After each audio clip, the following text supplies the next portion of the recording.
Hello and welcome to the King Heroes Journey podcast. My name is Beth Martins. I'll be your host today.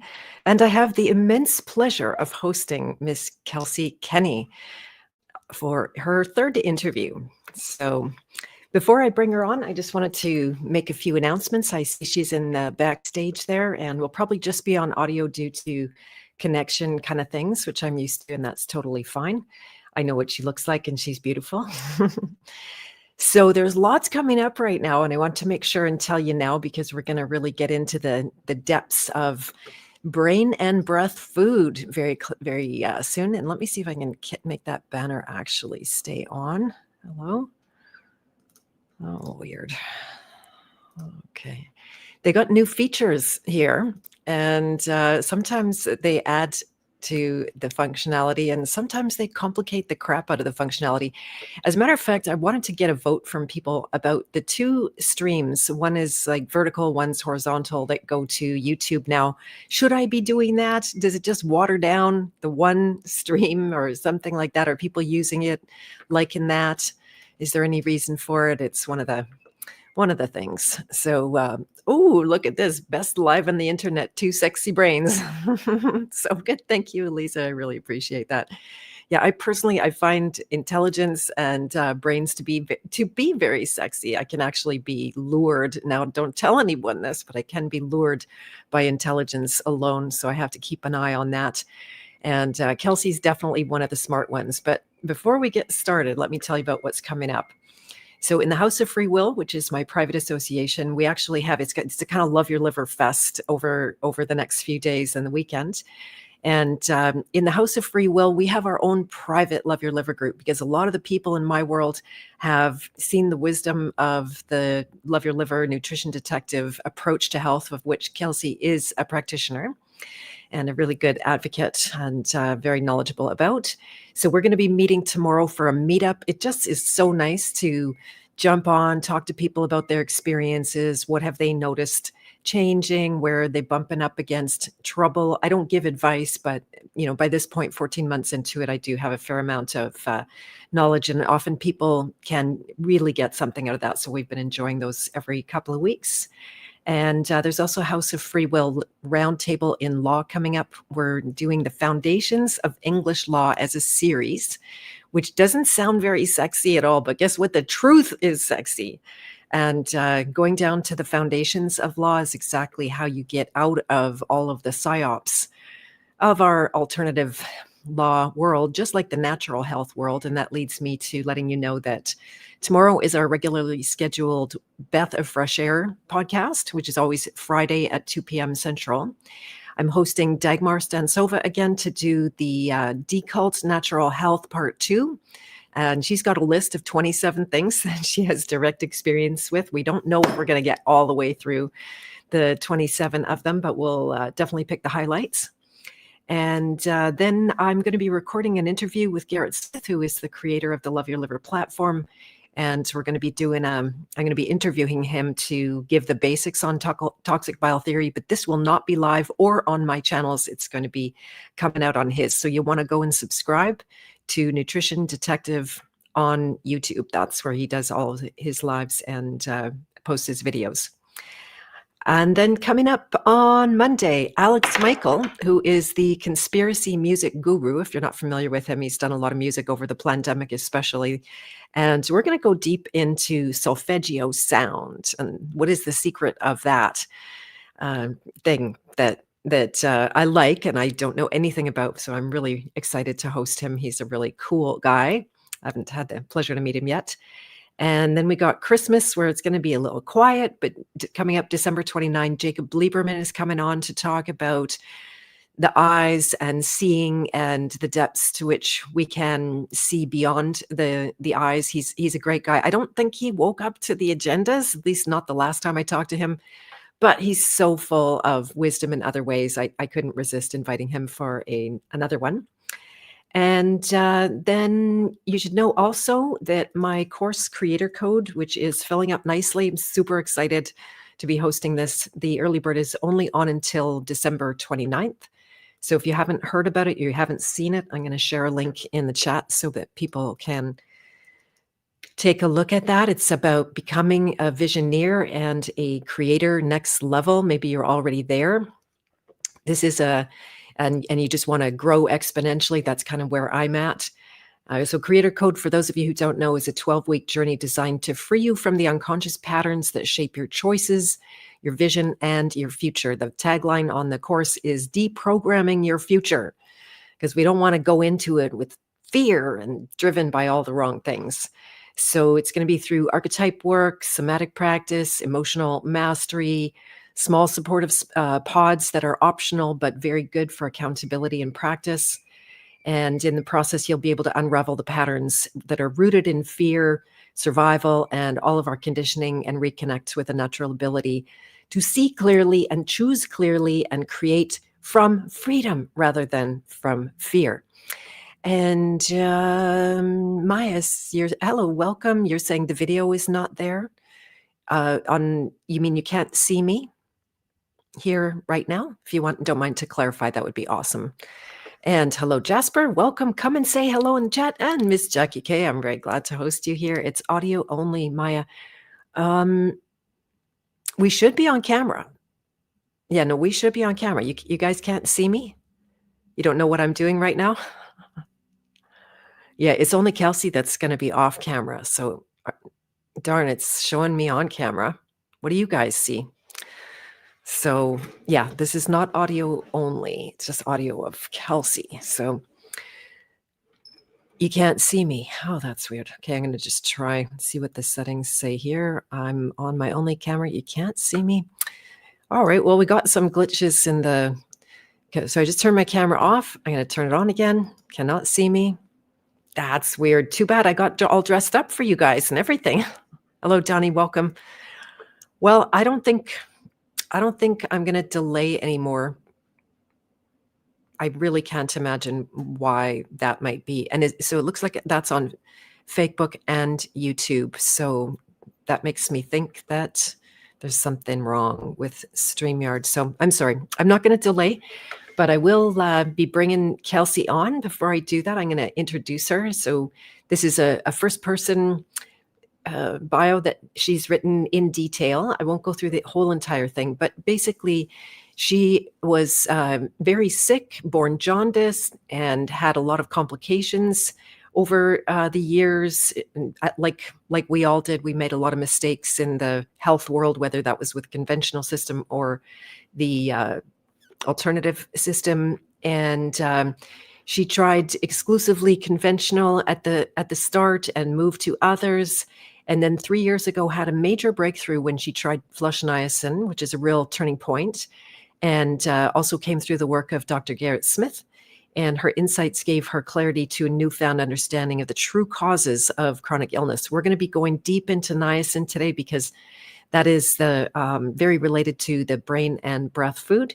And she says for the first time, she began to make meaningful progress towards detox, wellness, and vitality for herself and her children. And it was a massive relief to her in many levels. Her life's work now makes sense, she says, and her degree in cell and molecular biology and her experience in biotech fields she pursued in an effort to understand her own disease finally have a proper application. She can now help herself and help others heal. She is a practitioner, a very good one. She is working directly with me behind the scenes in Love Your Liver. And oh my goodness, I've had so many amazing things. I made a list of 21 symptoms that are either gone or have been vastly reduced in 14 months on this training. So I just shared the link, Nutrition Detective. And without further ado, I'm going to bring Kelsey on. Hello, Kelsey. Welcome. Hello. Hi. Hi, thank you for being here. Hi, Eliza. Hubba. Thank you for saying that. We got sexy brains here. I was just looking that up. That's called a sapiophile. Yeah. Okay. Attracted to intelligence. So, now I have a word. That's good. Yeah. No, we have a word. It's a good one. Yeah. So we don't need to be on camera today. I guess not, right? Like it just exudes out of us. Yes, exactly. Yeah. All right, let me see if I can get your banner to stay up now. Very good. And Okay. yeah, so we're going to go deep in this. And I have to admit off the top, Kelsey, that it was hard for me to even think of questions because cell and molecular biology are not my subject.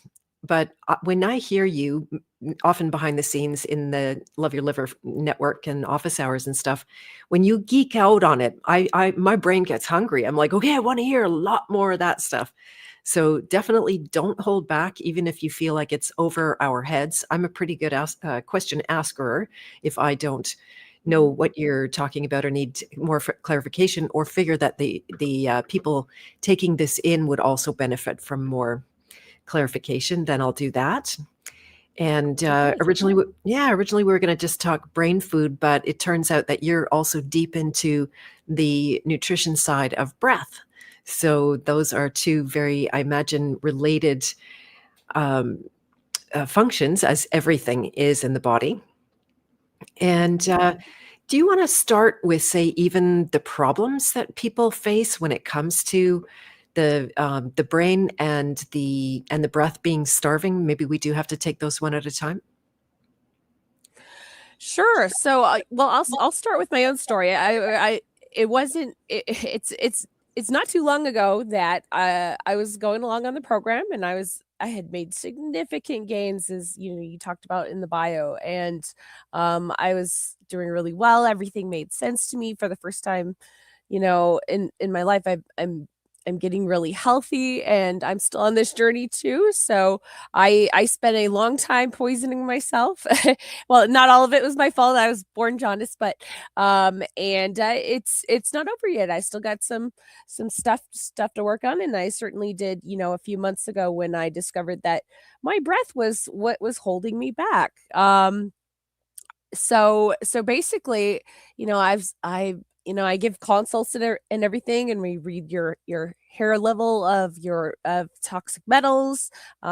We check your blood results, and we only do a few blood tests. Those are the ones that Dr. Smith has seen over his almost 2 decades of experience. The only ones that matter, and the only ones that we might do something about too. That's another thing he always asks, is like, why are you doing this test? Is it going to change what you're going to do? If not, then why are you doing that? Why are you stressing yourself out?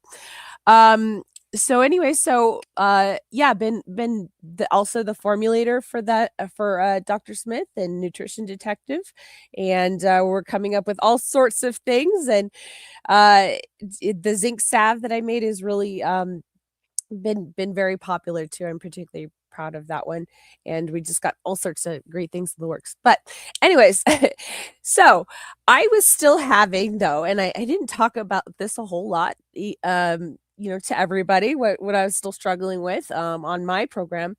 I was still struggling with some significant fatigue.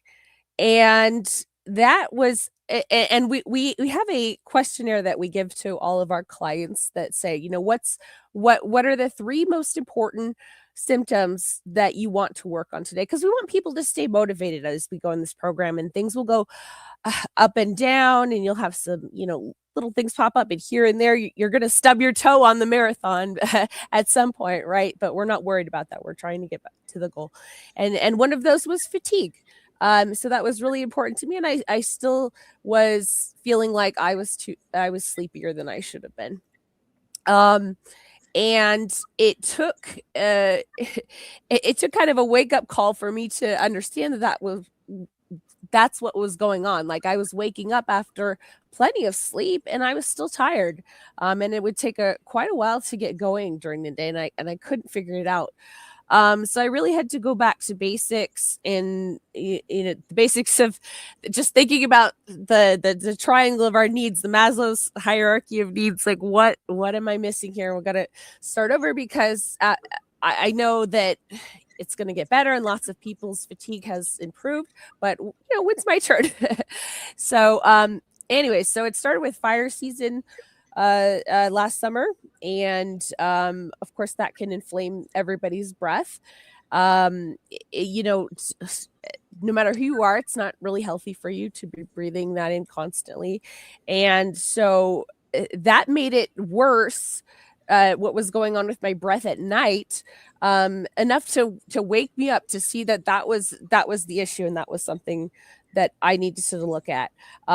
So ever since then, I've been, quite busy trying to fix this in myself, and because it seems to happen during sleep, and if you're not getting proper breath during sleep, that can affect your whole day, your whole life.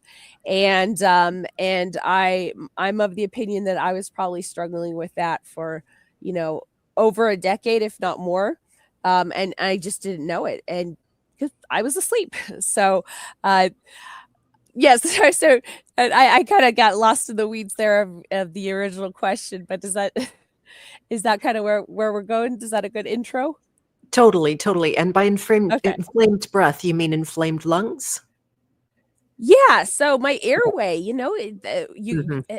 maybe some people experience this during the day, like it's a little bit scratchier. They get a sore throat because of fires, some kind of chemical irritant that's causing kind of swelling and maybe making their airway a little bit more narrow. Like allergies, it could happen during allergies too. So that's that's what I mean by that. Yeah. Nice, nice. Yeah, and it was I believe it was you that found what's her name, Rhonda, something that Garrett had interviewed on sleep and the breath and the position of the tongue and all of that. So is that related to this? Yeah, yeah, Rhonda Hallman, I saw her, and, it was funny, I had been watching her already because my daughter had been struggling with this, that she was starting to mouth breathe, and it was taking a while to fix it, and that's how I got kind of into it for her. I never even suspected that I could also have an issue too. So I didn't see it, but yes, she is somebody that helps with that, and she has a bunch of she has a book, and she has some classes, and you can get a consult with her too. I haven't done that, but I just followed her Instagram basically. But yeah, she's into that. She's the expert. Very good. Yeah, I'm working my way through it. But the first thing I did is become hyper aware of my tongue. I have to say it's mildly annoying, Yeah. but I know that's how it goes as soon as, because mostly we're not aware. And what I realized is that the tip of my tongue is always on my palate, or quite often resting on my palate, but the rest of the tongue Mhm. falls away. And I notice how the moment I get a little stressed or I'm exerting, say physically, the tendency is to drop the tongue. And if I'm noticing that if I don't do that, I actually have added energy and strength if I maintain. Mhm. It turns out you can still mouth breathe with your mouth closed. Mhm, mhm. Yep. That's a good Right? That point to make, Yeah. yeah. Yeah, people are taping their mouth and stuff like, well, that won't work on that if the tongue is floppy and weak, I guess, is one of the things. Yeah, there's certainly a right way and a wrong way to kind of address these things, and or for instance, if your upper airway, if your nose is too stuffy, then you don't want a mouth tape. That's not going to help you. You're not quite ready for that. So, and then there's maybe people, on one side of this called wanting to look smacks or something like that, because this can improve people's appearance too when they start to support these tissues. It's amazing, fascinating how all it relates. And Dr. Mike Mew, and he has an app that I've been doing as well, and he warns against this too. But it is also a potential outcome, is that you're also going to look more vibrant as well as feel better. Nice. Yeah, I experimented a little bit actually looking at myself, the difference between the floppy tongue and a nicely, lightly suctioned tongue to the palate, and I do look different. Mhm. Like now I'm out of Yeah. vanity every time I get a picture taken, I'm gonna make sure my tongue is on the roof of my mouth.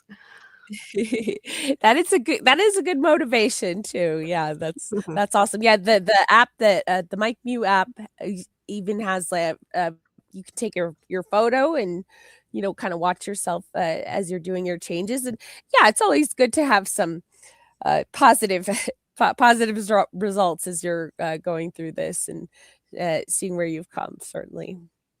Nice. Well, let's see, would you like to talk about, do you want to just go deep on the breath first and come back to the brain, or what would be a better order for you? Sure, sure. So yeah, I'll just continue with my story because I'm not an airway expert, but this is what happened to me, and this is how I found out that this was an issue.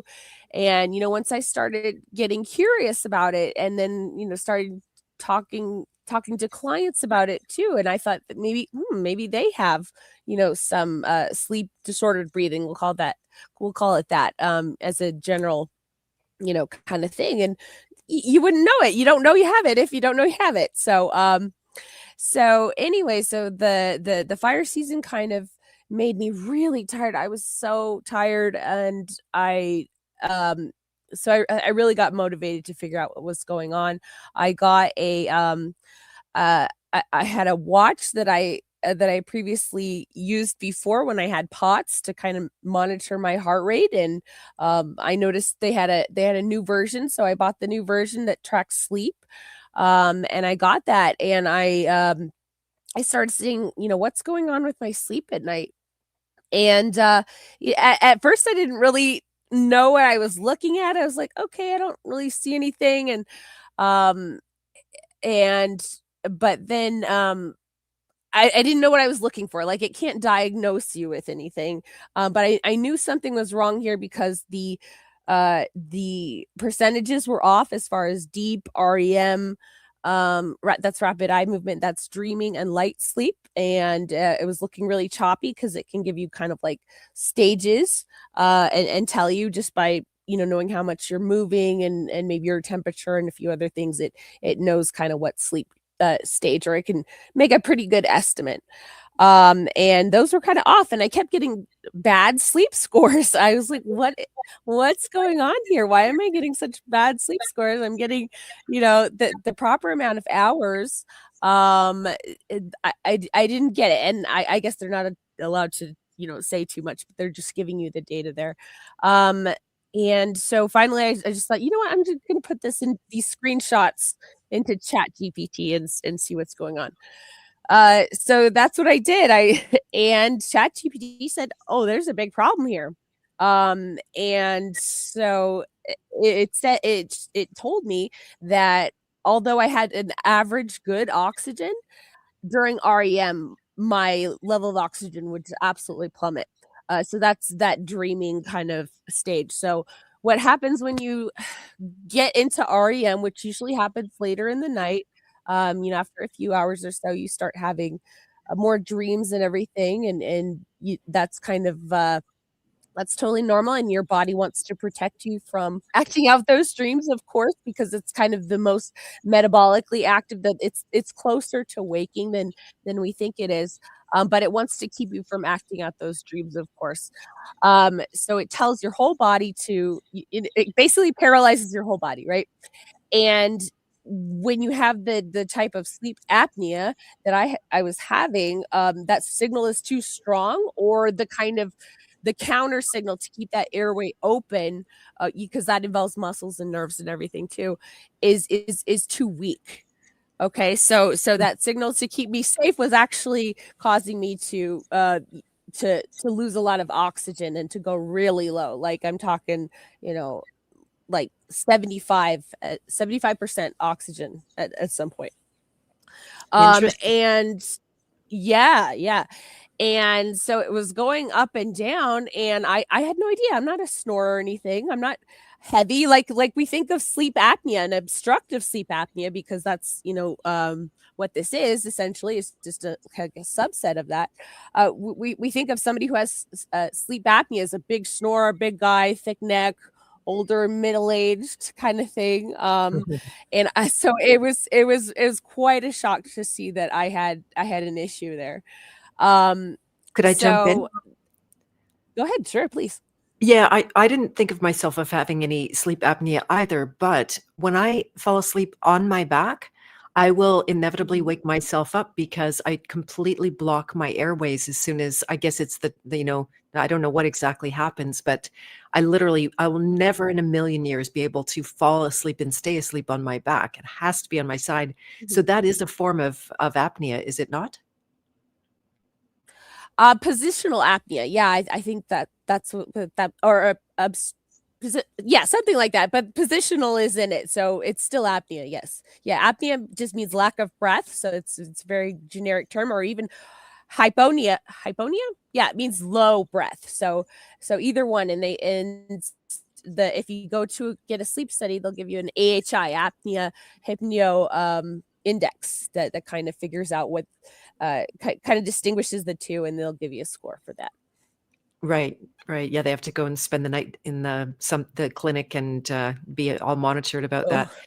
Oh, I was noticing yeah. also like that sometimes say like the worst, I can't remember the last time this ever happened, but everybody's familiar with paralysis dreams where, you need to Mhm. run, but you're not running or it's so slow motion. You can't get anywhere.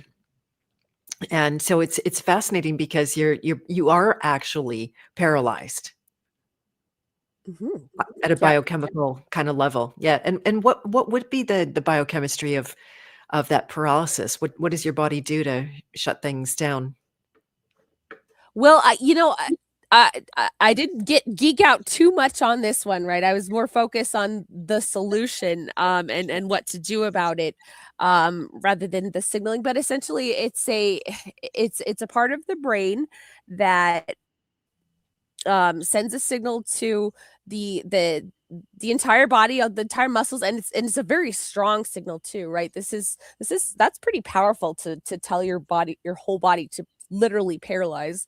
And this has to do with GABA and glycine and everything, and the balance of it, and acetylcholine, etc. When it comes to me though, I think what happened is just because I had let's see how I can explain this.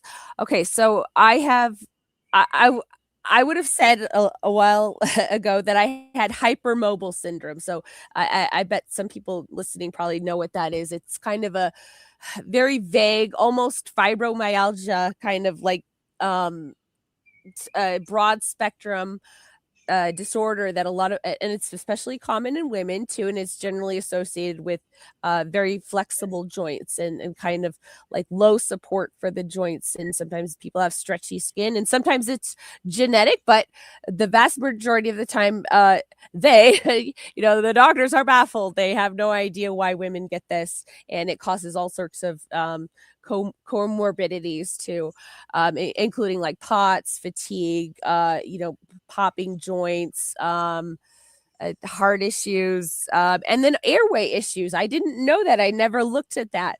But basically, that connective tissue that's supposed to support all our organs and structures and everything, it's just a little weaker than normal for some people. And I do think it's related to toxicity and deficiency. Um, and uh, and I guess the stereotypical person that has hypermobile would, they could do the party tricks, so they can, bend their thumb all the way to their wrist, etc. And yeah, I could wrap my arm and touch my other ear behind my head. I could put both legs behind my head. So that's cool and everything, and that looks great. And a lot of people become like dancers or gymnasts, but it becomes a problem later when toxicity and deficiency really get to a certain level, when that starts to be a problem, and not just a fun thing anymore, and not just graceful movements and and all that. It does cause a lot of issues. So where was I going with that? All right, so If I could mine jump, was more mechanical, yeah, if I could is just what I was quickly jump in. go ahead. I can't resist and say that that everybody envied those people that were hyper bendy, as if this was some goal that we all needed to get to in that yoga craze that I was very much part of. And but it's good to hear, right, that this is actually not desirable and is connected to other problems. And so again, it's back to the vanity of, oh, I can put my head behind my leg or the other way around, and as if that's so impressive. But good for you for seeing it. And can you take one question before we get too far forward as well? Yeah. or even 2. So Mary's asking, or Diane is asking, that would the device itself not drain your natural energy that contributes to circadian rhythm? Which devices should What it? device are we talking about? Yeah, maybe you have to clarify the device. Is that like the CPAP or the testing for apnea, something like that? She also suggests that the main issue is low redox signaling. Do you want to say anything about that? Um, I'm not sure. So redox, that's a huge topic. It's oxidation induction. We're doing that literally every single second of every day. So I'm not sure, but in my case, and I think a lot of people's cases, when I was talking about this hypermobile spectrum, usually they can't find a genetic cause for it, and there are some genetic things. They have weak collagen, just genetically the code for their collagen synthesis is wacky in some way, but 90% of the time they can't find a cause. They'll call it idiopathic, right? They doctors are baffled. They have no idea, but I think it's toxicity. Just our toxic world. It's very, I believe it's a lot more common. And then deficiency of nutrients also, I think, causes that. And I certainly had that.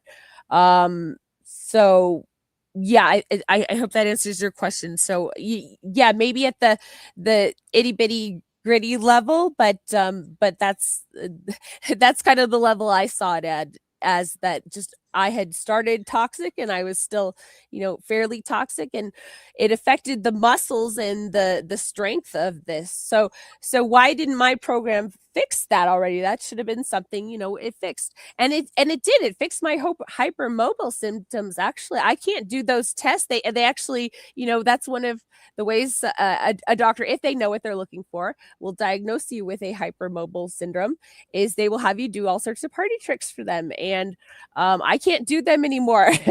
And I stopped being able to do them. And I don't have POTS anymore. That used to be that's postural orthostatic tachycardia syndrome. Very, very difficult condition. And people who know how difficult that is. And it's not just, oh, you stand up and your heart is elevated a little bit. There's so much associated with that. And that went away with the program. However, this airway thing, that I was still having a very weak airway at night, and I didn't know it. That was still happening. That was still affecting my my quality of life and everything, and my energy, and so much more. So that was still something. And I think, it's like like Dr. Smith says, it's like, or anything in biology, use it or lose it. Like the body's very if it's not using something, it's gonna kind of atrophy. And so that whole, I had to kind of relearn. It's like being in a car accident, and you have to learn to walk again at the same time. So that's why I would say our program fixes a lot of things, but that was something that wasn't fixed by this, because I needed to learn to walk again. I needed to learn how to support my airway at night. I needed to wake up those nerves that were or that signal that was kind of weakened in me, to know that there was a problem, and to really address this and get quality sleep at night, so that my life could be better, and et cetera, et cetera. Very good. Thank you for sharing that. And so what ways would your body, now I'm not sure if there's an answer to this, but if there are ways that nutrition deficiencies and the toxicities that come from food and the air and the water and all forms coming at us all the time, including EMFs, how does that affect the breath and the biochemistry? I mean, you already talked about the smoke in the air. That those are obvious things that obviously hold people back. And so, is there like a biochemical where at the level of the diet that there's some input that people can have? I know there's a lot of, say, asthma issues in young children, especially, that have been jabbed, and so there seems to be a relationship there. Mm-hmm. Yeah, so if the body's trying to constantly clean up toxins, it doesn't have a lot of time for repair and growth. And since I was hypermobile for a very long time, I was doing these party tricks we talked about, as a kid. I developed differently for that because I was toxic growing up, and my body got a little bit different, and I have very long limbs and very long fingers because of that. So that it can so these toxicities, and I think one of the main ones is probably a copper. I think copper was uh I had too much of it, and copper can really mess with collagen, and that can just affect your entire physiology, and it did for me too. Just with the general shape that I'm in, and the wingspan they call it. Like if if I stretch out my arms, yeah, it's they're rather unnaturally long. I do okay though. Some people think that's elegant, but again, it's not something that's uh, healthy to have. So these toxicities and deficiencies, my body not doing all these supportive frameworks properly, actually affected how my entire, like, my bones and my limbs, and how I looked and everything too. So yeah, it goes very deep, the entire structure of it. Hmm. Yeah, copper is an absolute nemesis. I'm grateful to have identified it as a poison because I was Mhm. consuming a lot of it high speed, and I've learned to feel when I'm on copper. I almost refer to it as a drug now, and I get that jacked up, wired. There's a certain happiness into it. It's got like kind of fake energy, like caffeine does, but inevitably after a few days of the jacked up, and then and then I'll have some actual copper symptoms, and it's like, yep, that's what that was. So I don't know if you want to talk a Mhm. little bit about how copper, because it's very badly understood. People think it's a nutrient, people think it is a good supplement, they want to hold their water in copper vessels. We're infested with copper pipes for our water systems for the most part. So yeah, anything you want to share there, I think that would be helpful. Yeah, sure. So, yeah, I thought copper was great too. I had no idea, and it seems so benign. It's on pennies. They make pipes out of it. It's used in all the wiring, and it's not something that is, immediately toxic either. It's something that we've always been told needs, that we absolutely have to have it, and maybe we need a little, but yeah, it can be absolutely devastating, and I resisted knowing that was a toxin for a while because of one particular guy, medical medium, and he says a lot of very kind of wacky things.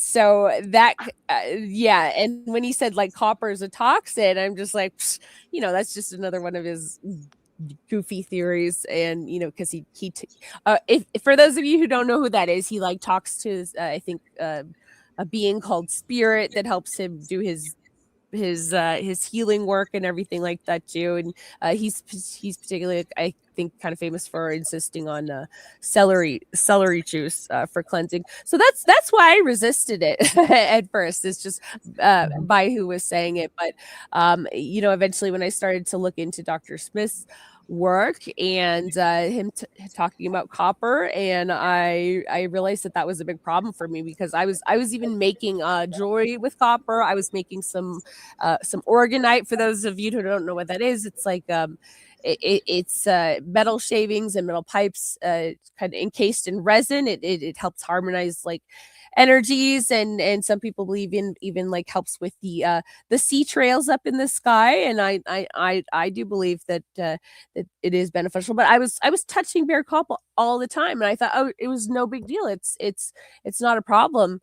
And I had taken copper supplements too. I probably had I think I did have a copper cup. I'm not sure if I use it regularly, but yeah. So, long story short, I had a huge copper problem. When I finally got my test with Dr. Smith, it was still pretty significant. I do believe that the niacin took out quite a bit of it, and we can talk about that maybe later.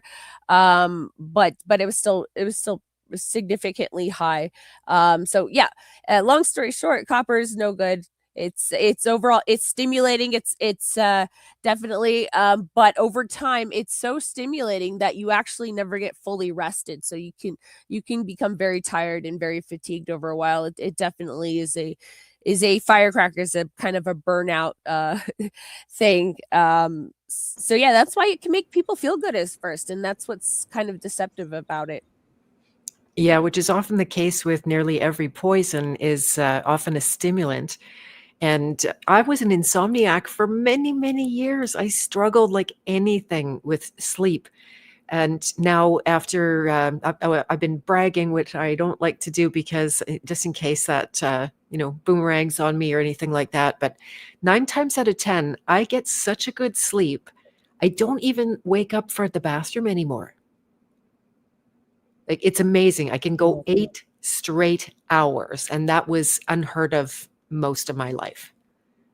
So definitely That's making wonderful, progress. and that's so protective. I mean, we all know that sleep's important for you, and then that's a third of your life too. So, I'm so happy for you that it's so improved now, and I think waking up to go to the bathroom. That's for people that are having disordered sleeping or toxic bile, which leaks at night, where the bile's dumping, some of it's getting into the blood and kind of waking you up, because also bile can be very stimulating too.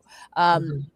and that kind of wakes them up. And but some people, if you're having a low breathing at night, as a very, very last resort, your body is like, okay, we got to give her the signal, she has to go to the bathroom, like, wake her up, we got to get some air over here. So people, sometimes it can get so bad for some people, they're waking up at night to go pee, and they have no idea that it's actually more related to their breath. Wow, there you go. Yeah, how it's all related. And yeah, Mhm. the toxicity can be so strong. So now we don't need to go super deep into this right now because I know we'll get way off track. But the path being, the liver wants to handle the poison first, and you can correct me. And if the liver doesn't handle it, it goes to the kidneys, and if the kidneys can't handle it, it goes to the skin. But that can mean that the bladder ends up full of, like, my dad had a bladder cancer, for example, and it ends up so full of poison that it becomes an urgency, that it's like, get this out because it's hurting. Yeah, I'm glad you mentioned that too. Yeah, that's also something that's causing that. And some people suffer from chronic cystitis, and it's just noted in the literature. Cystitis means just inflammation. Like, it's not infection, it's just kind of inflammation. We don't know why you're peeing so often and it doesn't feel good. Well, yeah, that's a signal. There's the just like you maybe eat something that didn't agree with you, and your guts kind of sense that and kind of presses the the button to flush everything. I think the kidneys can have that too, and the bladder can sense, this is not good. We don't want to keep holding on to this for any longer, otherwise it's going to damage this bladder tissue that we have. So it'll send out the signal to make you go to the bathroom. Absolutely, yeah, that's another component. Thank you for mentioning that. Yeah, no worries. So do you want to talk about the brain and neurotransmitters? And Kelsey, I believe we credit you for an absolutely breakthrough discovery about something that's been very demonized in the natural health world and the conventional world. So they managed to get it on both sides. Turns out it is the Mhm. most abundant neurotransmitter in your body, and that most people are probably literally starving for it. So where do you want to get Mhm. started with that? Oh boy. Okay.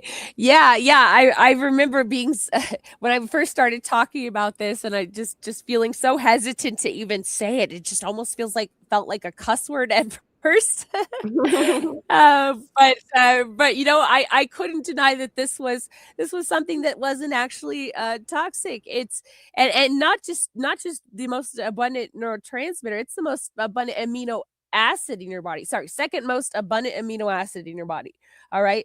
And imagine something like that. That's the second most amino acid is the components of proteins, and we're all made out of protein and water, etc. But proteins are our structure basically. and amino acids are the little substructures of that. But the most abundant thing being labeled as not just a neurotransmitter, but a toxin, and not just a toxin, but a neurotoxin. So they're telling us that we have neurotoxin constantly in our body, and you should avoid it in your diet too, as well, which just makes no sense. So with that, for those of you who don't know what I'm talking about, I'll just say the dirty word MSG, monosodium glutamate. So if you haven't seen my episode on that, where I give the full explanation of that, and kind of try to counteract myth bust and everything, that's on the Love Your Liver live stream from Nutrition Detective. You want to catch the whole story. But yeah, so going back to my copper toxicity, right? And Dr. Smith, or early on, I learned from Dr. Smith that it takes a while to get rid of copper. It's some sticky stuff, so to speak. Even more so than vitamin A, which is one of the main things that we work on. And it can take years to get copper out and to get zinc up. It can be very tough to fix that balance. And when I first heard him say it, I was like, oh boy, I got my work cut out for me, because I knew how much copper I had touched and eaten, and and once I got my blood test, I really knew what was going on. So I was looking for something that could fix that, to make this easier. When I heard him say that, oh, everybody wants to come with me with something that's going to fix them, and usually it doesn't work out for them. And sometimes I when I heard him say that, I'd be like, oh yeah, we'll see about that. So, and I'm so glad I did too, because I helped him, get into niacin, and then I had to bring this to him. I'm like, oh my gosh, I'm gonna have to tell him about MSG. It's because it's undeniable at this point. But those are two things that can really make copper a lot less difficult to deal with. And some people, of course, it's a tool in our toolbox. I'm not saying everybody needs to do this or will tolerate it, but for me and a lot of our initial guinea people, as I like to call them, our guinea people that we kind of whispered about, hey, we've got something, you want to try it. It's been the case. It's really helped. Yeah, it's really helped with and it's showing on their labs and their hair tests. It's showing improvements in their symptoms. It's improving their tolerance to other supplements. It is brain food. It's brain food. It's not neurotoxic. It's just basically it can be used as energy. As well, and not just sugar. Getting people, it's so versatile, and that's why it's second most abundant, right? Because it's so versatile. It can do so many things, and I believe that us in the program, we're called Love Your Liver. Anybody who's on the spectrum of some kind of liver dysfunction has some glutamate deficiency. They need some glutamate. And you never know it to hear conventional medicine or even alternative medicine talk about it, that could ever actually be a problem. But it certainly seems to be, and it was, supplying it improved a lot of things for me. It didn't fix the sleep disordered breathing that I had, but that was more structural, and I had to learn to walk again, so to speak. I had to learn to breathe again properly. But it helped a lot of things, and really helped me finally break out of that significant copper toxicity and other heavy metals too, apparently. So so and we could talk about that too if you wanted to hear more about maybe how glutamate might work in the body to help with the mineral balance. Absolutely, I do. Yeah. Let's see. Was I just going to share something with you around? I can hold it. So yeah, go ahead on the heavy metals and the minerals. Okay. All right. So, looking at this copper toxicity further, I was getting weird, and I looked into some of my favorite sources of research. Old Soviet research seems to be pretty good. I love looking at the stuff. It's just like they didn't have a profit incentive, right? And their government just says, here, do this, make this happen. And they have to be really resourceful and really simple about what works and what doesn't, and not get very strange with big complex chemicals and everything like that. So anyways, so I looked into my the Soviet research, and sure enough, there was some stuff about glutamate and it helping with nanoparticles and copper nanoparticles, gold nanoparticles, aluminum nanoparticles, et cetera, nickel. And they were using it to detox. For them, it was the intention of helping welders, like people who had been exposed to these nanoparticles just in the process of welding and in industrial stuff.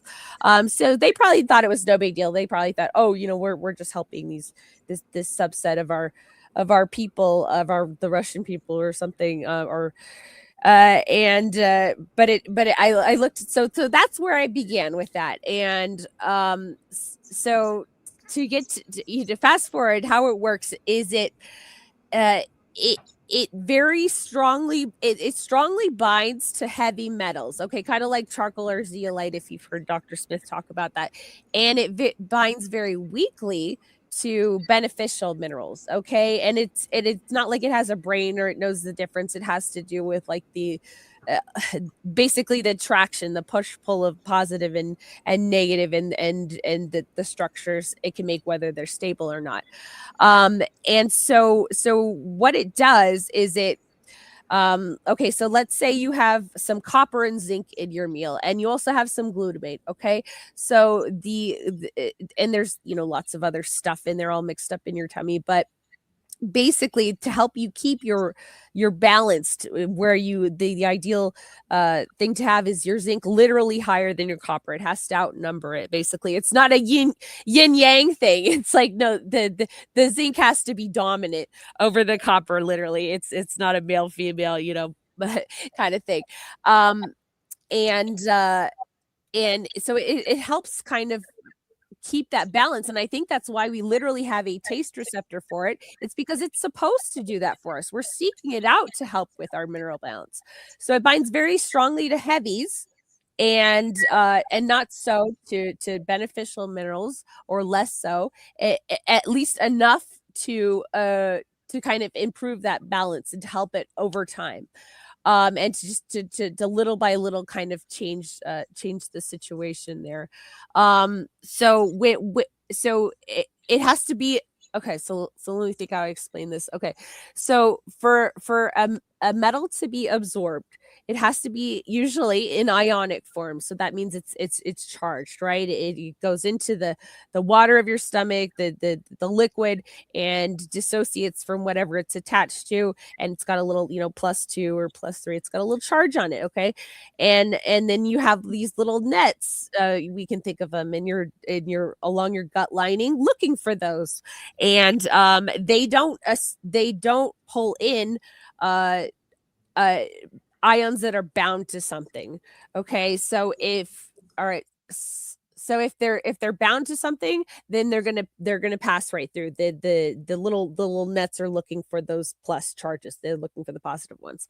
So okay, so how does that relate? So when the glutamate is sticking to the copper, it sticks very strongly to copper, and there's going to be more copper glutamate than there's going to be free copper little ions that could potentially get filled up by zinc. Like it subs for zinc a lot of times too. That's a big part of the problem.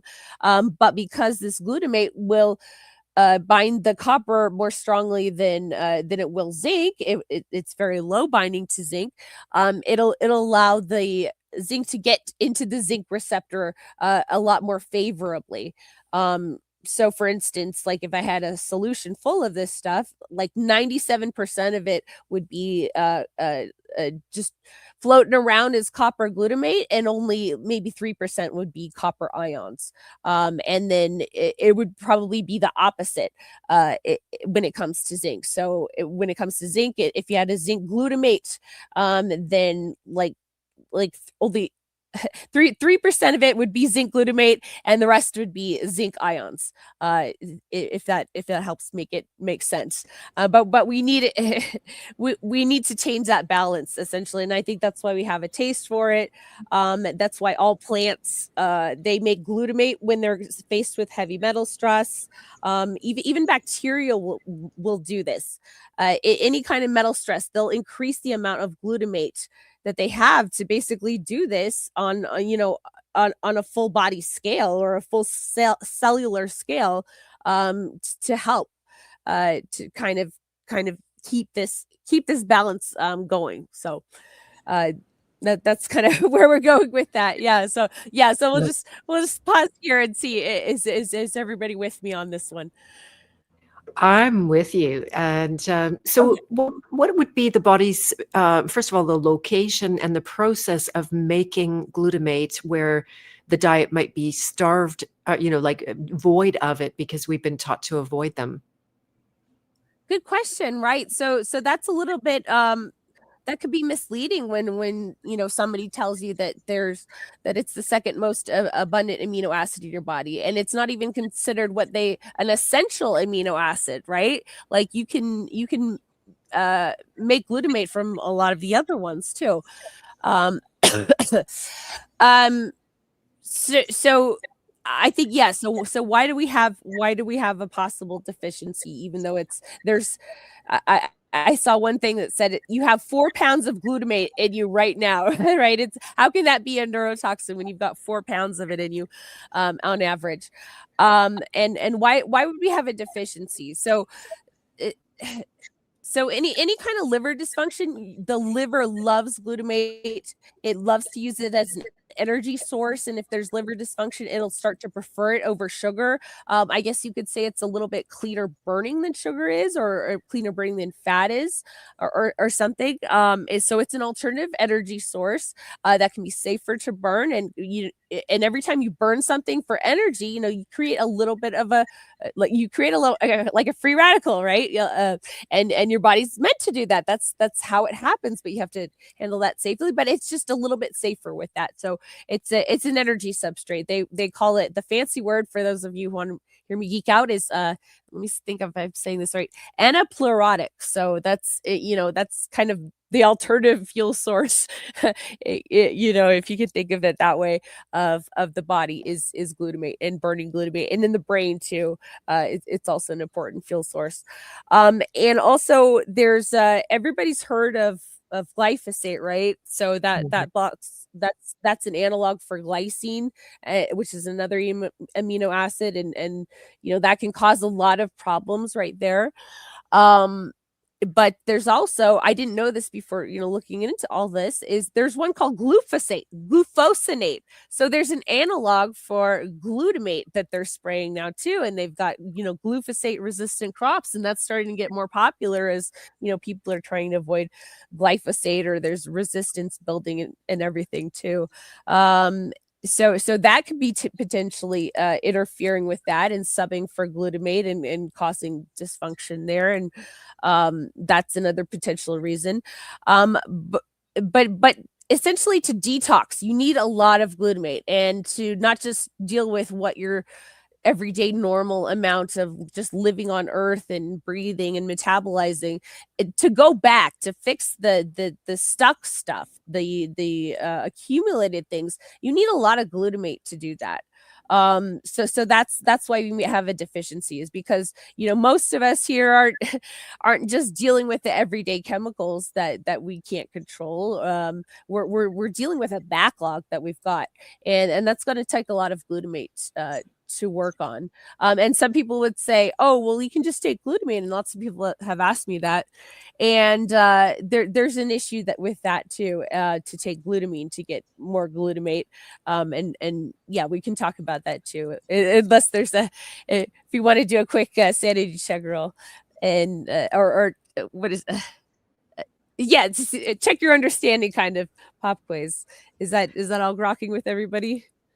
Yeah, I'm definitely with you. Make a note of where you were going to head there. And I was just curious that one of the things I've enjoyed immensely is I really don't crave sugar. I forget to crave sugar. And is that in part due to getting enough glutamates that my body would be using that different source Yeah. for Yeah, energy? it could Mhm. very well be. I think it does have definitely there's a craving going on for glutamate, and I think that the food industry has exploited that. And I talk about more of this on the live stream, but you can also have like you can also be craving the glutamate, but also getting something else, getting something toxic with it too. And it'll create like this kind of brain association with that. It's like, oh, the glutamate in that McDonald's food makes me feel really good. Like, but there's so many other toxic things too. So you may end up getting addicted to something that's not good for you, even though there's glutamate in there. But it's just creating this positive reinforcement because it tastes good, and your body thinks that there's something healthy in there, and it's looking for that basically to restore you and make you feel better. I was just thinking about this the other day because I got a little bit of the sniffles. I still get sick once in a while too, and I tell everybody it's okay. No, it's a detox. It's normal. It's natural.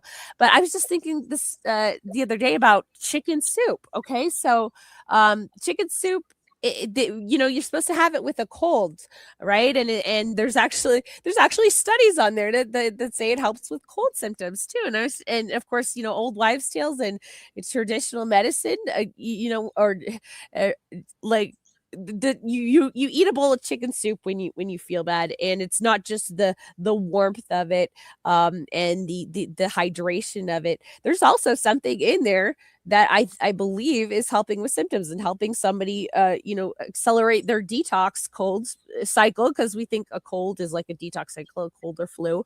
It's like a more of a acute kind of thing where you're just kind of pushing a lot of stuff out at once.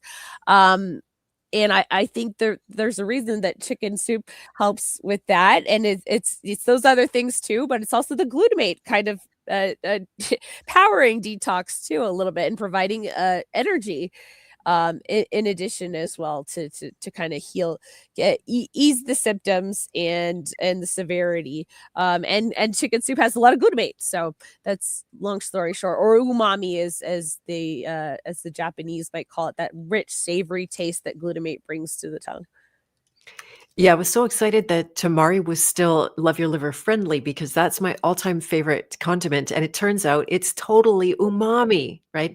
And, there was Yeah. one time because I was in the early experiment, you guys tipped me off because, I'm so poisoned with the copper, and there was Yeah. one night I went to sprinkle it on my food, and I started to cry, and I realized, like, "Oh my goodness, my body has been so starving for this." There was this, like, emotional, like, whimper around, Mhm. receiving it. So that was super cool. Let's see. I wanted to just look at and the chicken thing. I can't help myself from saying that like chicken broth became problematic because it's also high in copper. So I just wanted to say that for anybody that's trying to avoid copper. I don't know. Like I'll make more of a meat stock than a broth or bone broth or all the collagen I used to think was so great, but just a little commercial for less copper there. Yeah, that's true. Yeah, I'm not endorsing like the chicken soup and the bone broth and everything like that too. But what one of the things that does is it breaks down the proteins in the bones and the connective tissue there, the gelatin, and one of those is glutamate too. So it becomes very savory as it cooks, right? Or when you Yeah. sear a steak, that outside breaks down and it tastes really good. And there's a thing that some women know about it, to eat a steak before you get your period, and it's not just your iron, it's also the glutamate. I think can really ease those symptoms too, and can make periods a lot more comfortable. But yes, yeah, we get glutamate when we eat something, and we don't want to do a bone broth because that can accumulate metals and whatnot. But the glutamate can help, and we can season our low toxin diet and make our rather plain diet a lot more interesting, and also help it work for us too. Who to think that something that tastes so good and that we crave could also be good for us, because we at first we tend to crave things that are toxic for us when we're toxic, but this can overall improve cravings. I think I've heard that a lot, and improve satisfaction, and people are their muscle. Their overall body composition is changing to favor more muscle over fat. So there's really something to this. There's our bodies aren't dumb. There's a reason why we have specific receptors for glutamate, and not only that, do we have receptors to look for it, to find pleasure in it, and you found pleasure too, that goes kind of awakened in you.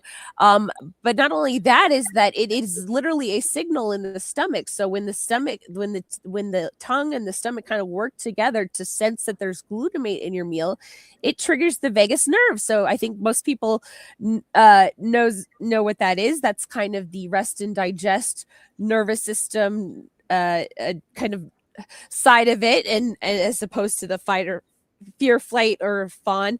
It triggers the vagus nerve to cause the body to relax, and that makes sense too if you think about something that's good for us. If we have protein in a meal, we want to take our time. We need the acid to digest that and take all those beads on a string that are the amino acids all lined up that make up proteins.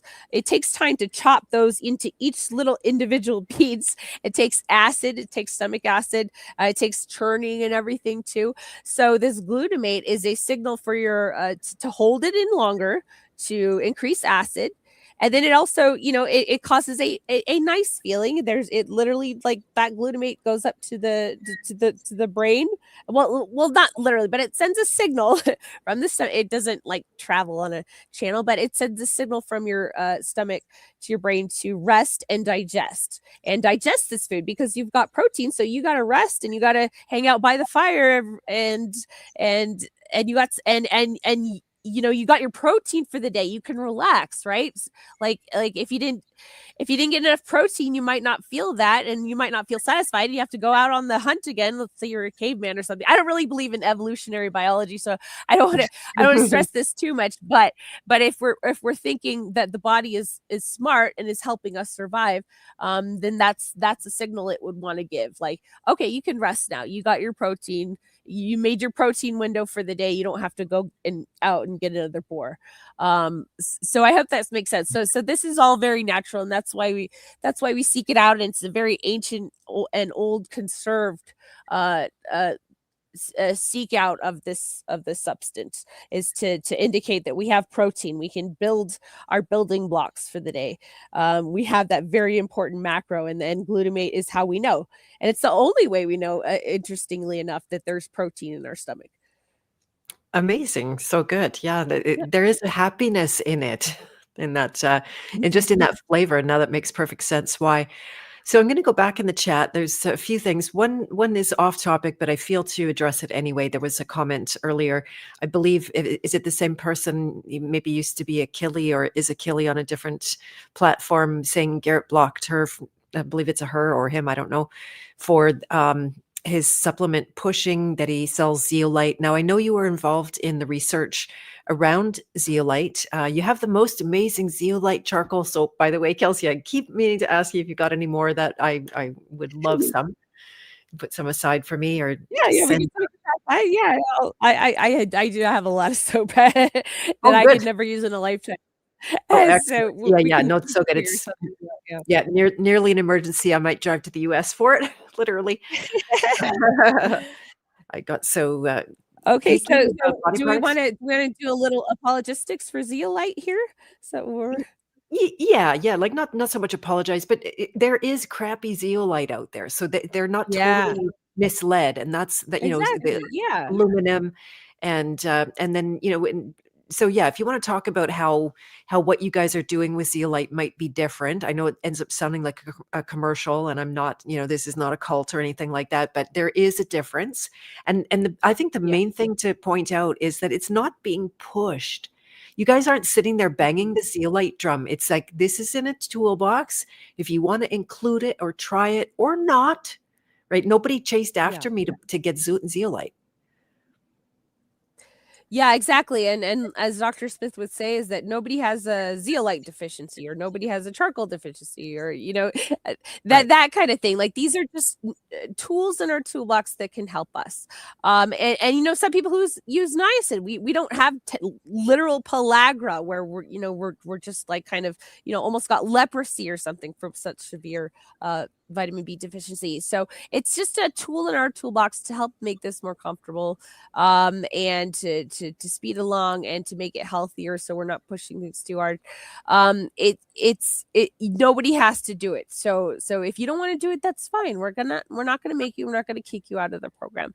I think that the most important thing, and I try to stress this, even though we sell supplements, your most important tool in your healing is your low toxin diet. You do not have to. Your body is a natural healer. It'll clean itself up once you remove the toxins, and even more so than supplementing. But it can work with what you've got, and if it doesn't have to deal with a bunch of toxins a day, it's amazing what the body can do.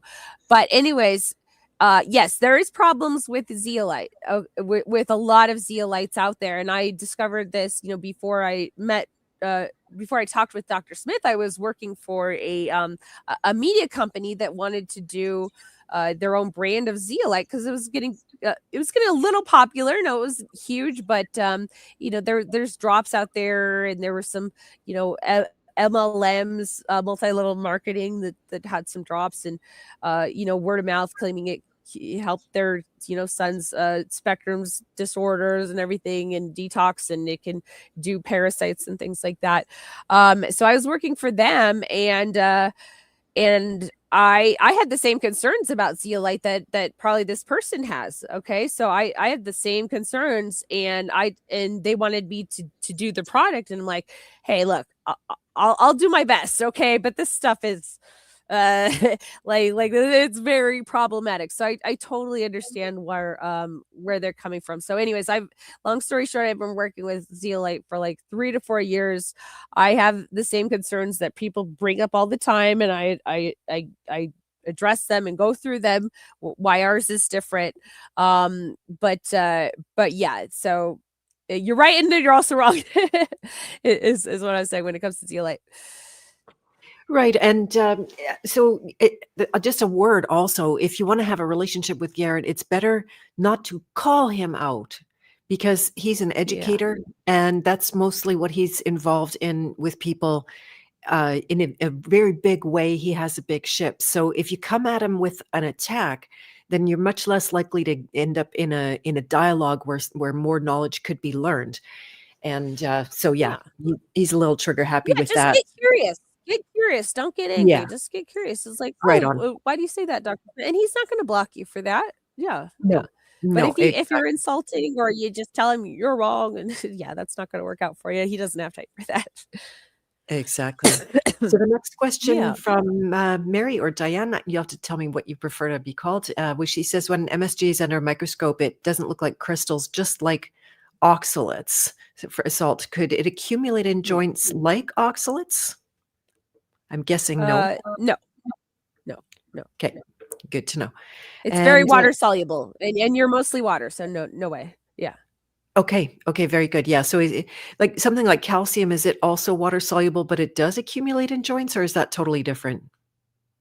Yeah, calcium has a lot of very insoluble salts, as we call it. So it's just the calcium, and then whatever it's bound to. Most of them do not dissolve in water. Ah, right, like calcium carbonate, for example, the Tums Yep. and what they spray the skies with. Yeah. So, Yeah. yeah. And Chrissy's asking, why would I gain weight on MSG? I guess that would be totally relative to the individual, right? Yeah, that would be relative to the individual.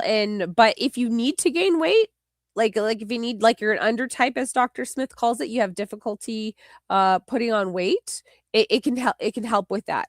All right. And niacin can too as well. If you need to gain weight, it'll help you gain it. If you need to lose weight, it can help you lose it too. It's one of those balancers in a lot of ways. And we've had, I think several undertypes, like people really having difficulty, like having to consume a lot of calories just to stay the same weight, real skinny, like I'm talking about like a male who's 130, 140, smallish. They're really having trouble, and they're finally, with the glutamate, they found something where they don't need to consume such massive quantities of food to maintain their weight, and they're even starting to get a little bit of lean. They're getting and keeping their lean muscle mass with MSG. But yeah, that's a big question. There's there's a lot involved, but I'm giving you some examples of how it can restore the balance. Yeah, and just to give testament to that, because I became an under, I wasn't always by any means. And I noticed that every single time I would get sick, I was losing weight. And it's like, what the heck? In a disappearing act around here. And I was eating 3 and 4 meals a day to get enough calories, just not to be hungry. But then with the MSG, now I'm down to 2 meals and a snack, and I'm completely satisfied. And my body is stable. I'm not losing, I'm not gaining. I feel more solid than I've ever felt as well, partly due to a little bit more strong working out. But I think that's related, like muscle building. Obviously, an amino acid, like you said, they're builders, right? It's literally building your body. Yeah, it's one of the smallest, and it's like I said earlier, it's one of the most versatile. So bodybuilders would talk about something called branched chain amino acids, and you got to get your BCAAs, man, and they have the whole dude section at the health food store of these like awful powders, but they're looking for that. But basically, if they just took some MSG, that's glutamate, they can turn into all of them. So then you're giving their body the raw material for those, and for those muscle building proteins, and letting it decide how much of each one to make, right? So so there's not like too much of this one or not enough of that one. There's you give them the raw material, and your body can decide how to do that. And I had that experience too, is that I was still dealing with this airway issue at the time, but I was starting to walk. I was trying to walk every day at least, and it was helping me lower the fat and gain muscle just from that. That was improving my body composition, by some percentage points too, just by adding glutamate to my diet. Amazing. Really good. Hello, Yeah. Paul. Glad you could make it if you're still around. And this is interesting. AG is asking, or just saying, that it tastes better than NaCl. For those who don't know, that's just regular salt. And I'm imagining, and maybe you can confirm this, that your taste really does tell quite a bit. I was hearing this on office hours again today, that, because right now I consume a great deal of potassium chloride because of the high copper levels. And it tastes so good to me. Like I don't even need it with salt. I can put it in food and gob it on, and my body just goes yum, yum, yum. Same with the MSG. And so Yeah. can you trust your taste buds that way to teach you?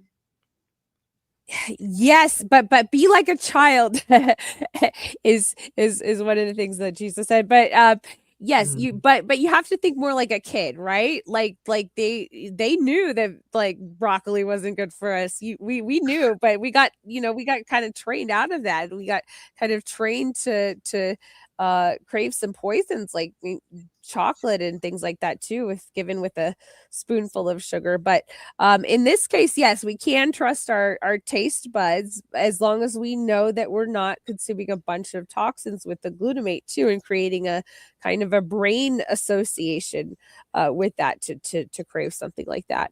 Yeah, But and quickly. Go ahead. Go ahead. Just Oh I yes. go ahead. Sorry. No. I'm just basically supporting what you're saying. Is that that's what we're looking for. And if you need, potassium, it tastes good to you, like the 50/50 salt. Some people claimed it tastes metallic. I thought it tasted fine. And I got my children all used to it too. They never complained or thought my salt was weird in any way. But yeah, in this case, yes. So if it's good for you, it tends to taste a little bit better. Mhm, mhm. Yeah, it takes some time to sort out the difference between what I'll call like real life force energy, where you feel alive, compared to being jacked up. Right, which is what you get high on with the caffeine or the chocolate or the copper Yeah. foods. They are very different. I used to down these massive, liter or 2 of green juice at a time, and then I would get high because I'd been poisoned. I would have this altered Yeah. state from it, and I think, "Oh, I'm getting really healthy now," like this, and it's taken me a lot of years. I also teach people the difference between this because the highs of life are not what we're looking for. They more often than not, those highs end up a net not a net zero, but like a net negative to the body.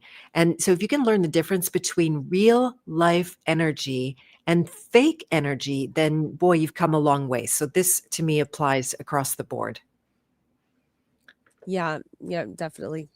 but not easy to do because it's very deceiving, so to Yes, speak. sometimes we don't even know the difference, or we're only able to, because of the states of our that we put ourselves in, or we put ourselves in kind of a burnout situation where we never got that full rest. I think one of the best examples I've heard about our nervous system and our parasympathetic and sympathetic. I think most people have heard of those. There's two sides: rest and digest, and fight, flight, or fawn.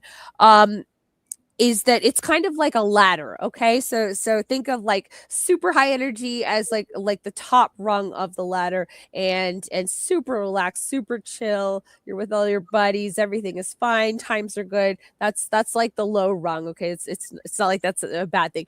But but what if you're always on that top rung of the ladder, eventually you're going to start to get unstable there. And if you can never really fully get to the bottom, the most rested, deeply satisfied, like it's going to be very hard to ever to truly rise again. You have to like go all the way down if you're, going to get back up, or you're going to get to a comfortable spot on the ladder too. And I think that's part of what copper does, or these other stimulants too, is they never let your body fully get to true rest. And that's where repair comes. Sometimes it's called rest and repair, the parasympathetic system. That's where repair happens too. And like I said earlier, anybody with some toxicity, which is just, standard issue here on Earth, needs to go into repair mode and not just everyday maintenance. Exactly. That's what I notice now is that when I sleep, I heal. It used to be the other way around. Like I could not rely on sleep to heal. I had to do that in my waking Yeah. hours, which is, you're busy with a lot of stuff in waking hours. So yeah, that's really good. And then yeah, what goes up if you're addicted to high energy and getting high, then it has to come down. This is like a law of something. I'm sure people are going to argue with me about it being a law, but this was interesting. Lipton chicken noodle soup has MSG. I was totally addicted to that as a child. I bet it's because of the glutamates. And Oh, I remember that stuff. My mom had it. Yeah, it was pretty good stuff. Yeah.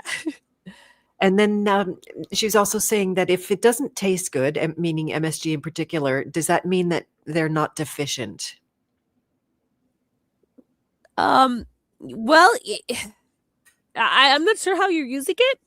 Like you could be using it like too much doesn't taste good. It's a little cloying if you have too much. So it's hard to say. Do you want to tell me a little bit more about what you've been doing with it? Maybe I can help. And then AG said that his oldest said it's a great taste, and the Yeah, it youngest doesn't taste good on and fruit. Like you don't want to put it on sweet things. That no, for it doesn't example. go exactly. It's Yeah. savory, and it's best with meat. Yeah. It Yeah, also yeah, and you can eat it with protein too, and that can include plant proteins like rice and beans. Yeah. okay, okay, got it. And it's a protein extender, correct? That it helps your body make more use of the protein you do get. Yes, yes, it helps increase all of the proteins, bioavailability, absolutely, and then it's so versatile itself, so it can really, help with the very structures, big and small, of our body. Right, right, very good. And that's so. Let's see, where was I going to go? I want to go back to intelligence, how we started our conversation today. And this was one of the massive shifts that I noticed. It was probably on the MSG for maybe 4 or 6 weeks before you guys rolled it out more publicly. And one of the Mhm. biggest benefits that I noticed was greater mental acuity, my ability to hold information in mind. And I am a royal multitasker. You don't want to look at my tabs, it's very out of control. And I was noticing much greater ease at navigating between multiple platforms and elements and conversations and details. Like my projects end up using so many different apps and a variety of things like that, and it became much easier. Can you explain why that would be? Well, you're basically giving it an alternative fuel and a little bit more of a fuel, and you're increasing your the liver loves it. You know, it's going to go to your liver first as the first pass. It's not really getting into your bloodstream. That's that's part of why how they kind of scare people is it goes straight in the bloodstream. No, your liver gobbles the stuff up, and your liver has to do with making energy for you. And basically to have a lot of tabs open, essentially, like rather on your computer or in your mind, that takes a lot of energy. That takes a lot of processing speed and power to do that. So that absolutely makes sense with what you've experienced. And I have.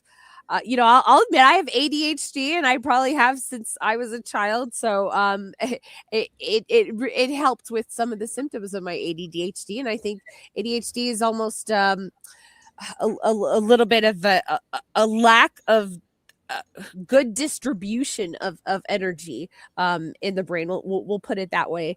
But yeah, I think it's so much has to do with like energy in the brain, and depression is like low energy in the brain, and even seizures disorder that could be like low energy. People think like you're getting zapped, like you have way too much. No, it's actually the opposite. Oh yeah, and I found a study that's saying like glutamate helped with seizure disorders in 2 weeks. It cut seizures in half for people who had drug resistant seizures. So, No kidding. take that neurotoxin crowd. That's amazing. I know somebody who suffers Yeah. regular grand mal seizures if they don't use cannabis every single day. And we know that Oh it's my a gosh. band-aid that some people, you can't fault them, but if they understood the relationship between the glutamates and seizures, that could be a game changer. Yeah, yeah, yeah. Remind me. I'll send you this today so you can pass that along. But it's fascinating. Like if you have that, and the body has to adapt very quickly. Yeah, it can burn fats, ketones, sugar, glucose is what's all over the body. Um, but yeah, and glutamate's one of them, and it's an alternative fuel, and it's quicker burning, and people that are getting on the toxic side, their brain starts to prefer glutamate over sugar sometimes, too, just because that more cleaner burning, it doesn't want to add to the brain's a burden, essentially. So it can even become the preferred food sometimes. And why is sugar not a clean burn? What's happening there? There's a lot of steps, and anytime you're doing this like a step in the cycle, there's things that can go wrong, of course, and it takes more oxygen to burn it fully. Like there's that initial what's called glycolysis, which gives us a small amount of ATP, and then it has to go through a lot more steps to get all the way through. And there's something called the Krebs cycle or the citric acid cycle, that glutamate can feed into, and it's just an alternative. It's a little simpler, and it's a little there's less potential byproducts or things that can go wrong with that one, to put it more simply. And then Okay. also, glutamate being versatile too, is that it can also kind of, if there's copper or something, it can weakly chelate it. Like it in the brain, if we're just talking about the brain or something, if something goes wrong with creating energy with this redox, as the person was saying, that's what basically this is. It's a bunch of different chains of that, but if something goes wrong, the glutamate can not only act as a fuel source, it can act as like a protector, especially if there's like a copper or a heavy metal or something like that. It can kind of create a shell around it, and I think that's one of the reasons why glutamate uh, got maligned, or people like thought it might be. I equate it to like there's a fire and the firemen show up, and then the policemen see the firemen and arrest the firefighters for starting the fire, but it wasn't them, right? So they're just there. It's your body trying to protect you when it puts more glutamate in the system. It's either trying to give you an alternative fuel because you need a different fuel, or it's trying to kind of protect against toxicities and almost literally like encase heavy metals, for example, in kind of a shell, so that they can get moving again. Very nice. And yeah, Yeah. in addition to the mental acuity, I had a much better memory. Like I'm not good at Trivial Pursuit, and you don't ask me to do a crossword. I'm going to fail miserably. But for some reason, I was able to pull out stuff that honestly I wouldn't have heard for since I was 12 or something. I was just these little details I was able to pull out in the middle of conversations that I'm going like, wow, where did that stuff come from? Not that it's so important to remember the trivia, just that my brain accesses information better from what I'm hearing because it's got a better energy source. It makes sense. Yeah, Yeah. absolutely. Okay. Yeah. So people's like fatigue and their brain fog, and never mind the range you mentioned, depression, the range of mental disorders that we go through. That that's very, very prevalent. I think it's so common that people are like, oh, I'm tired and my brain hurts and all that kind of thing. So I just feel like there's so much hope in this arena. Yeah.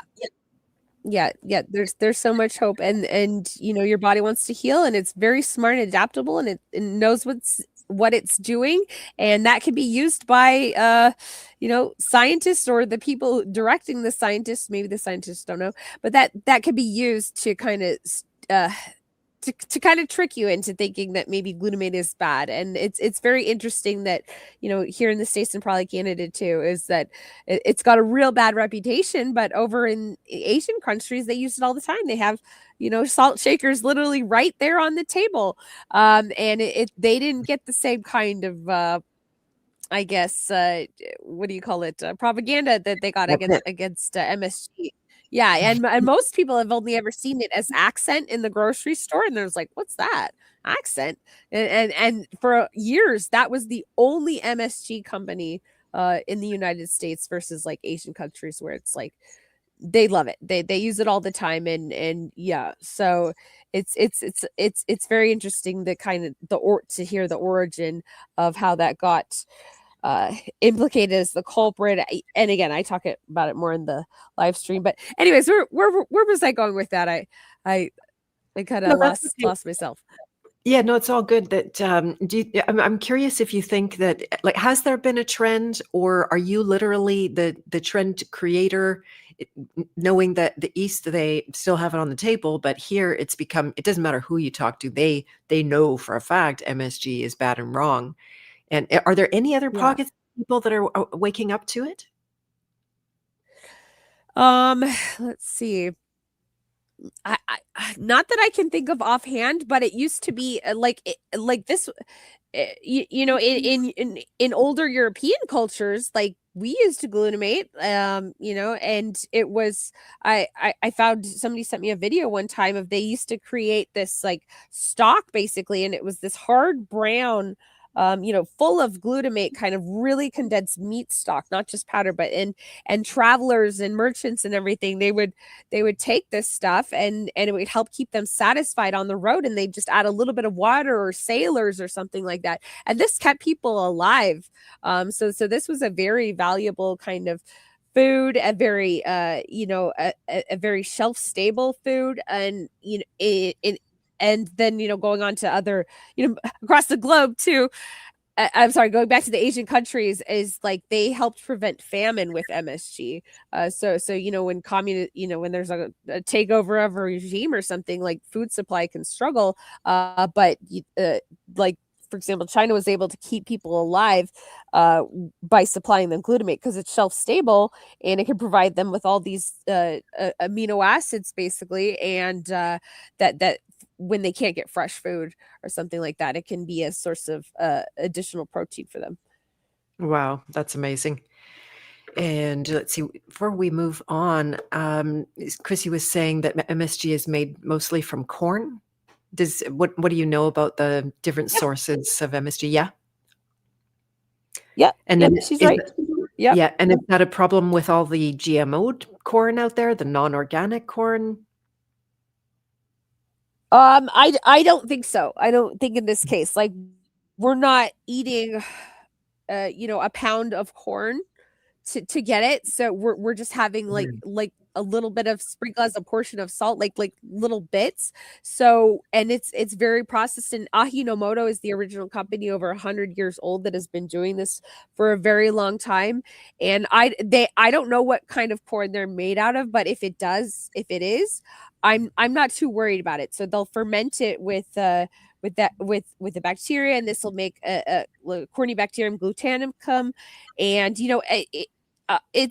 that corn can't be that poison, or that bacteria wouldn't survive, right? And wouldn't make a lot of glutamate. So that is one consideration.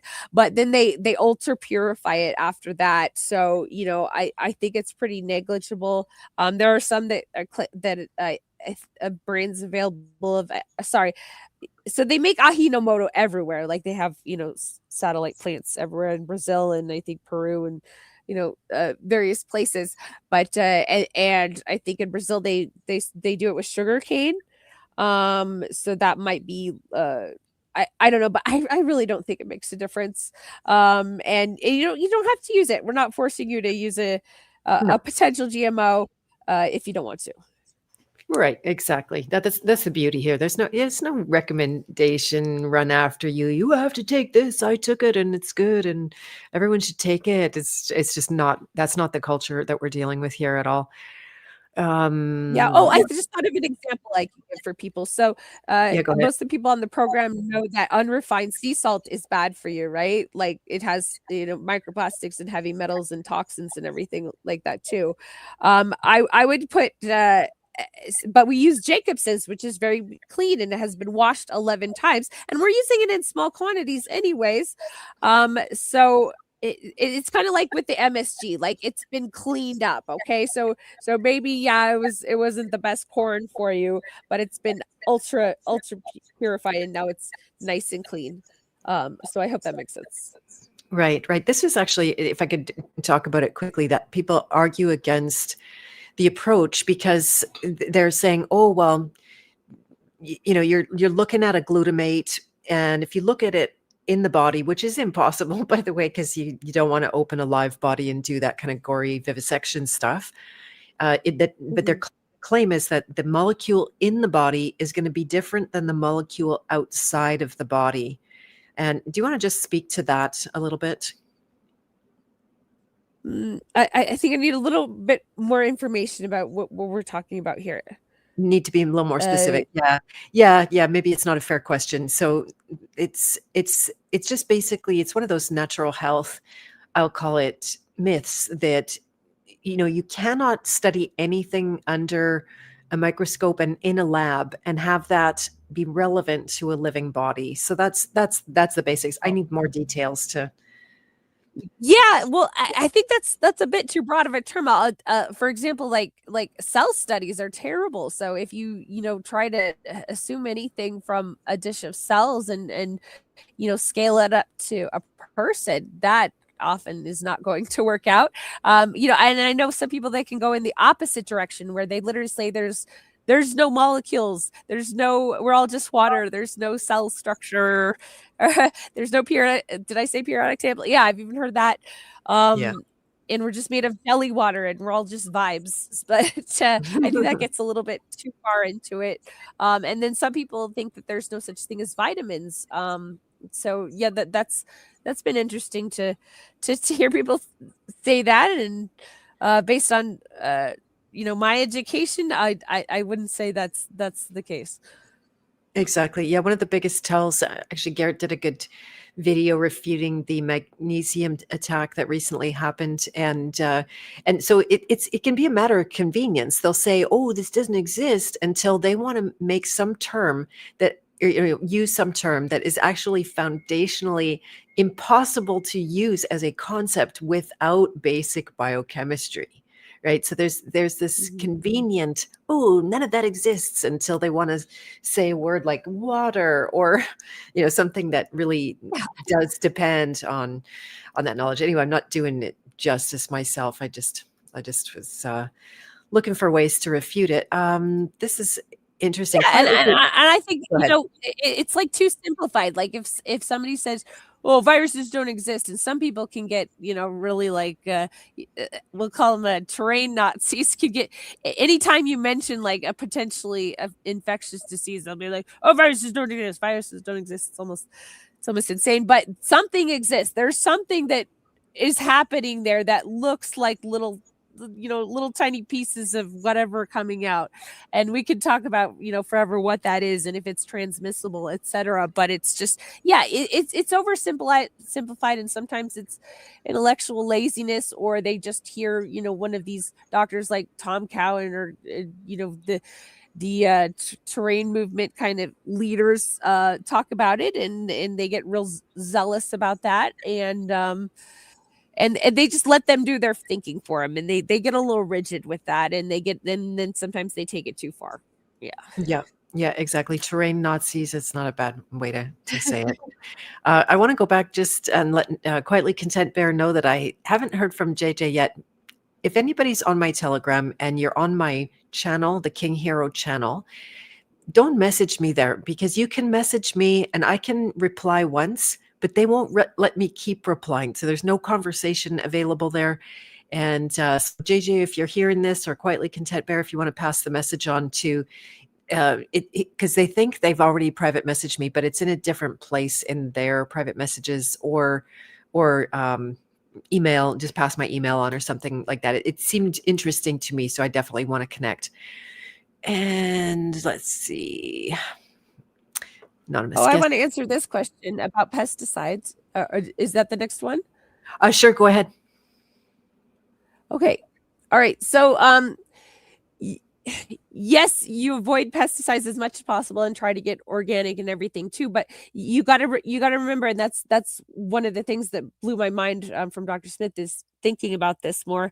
And it seems obvious, but it takes some, like, counterintelligence too. Is that there's a lot of pesticide in fruits and vegetables. Like, they don't want to be eaten. Any kind of plant can have some sort of pesticide too.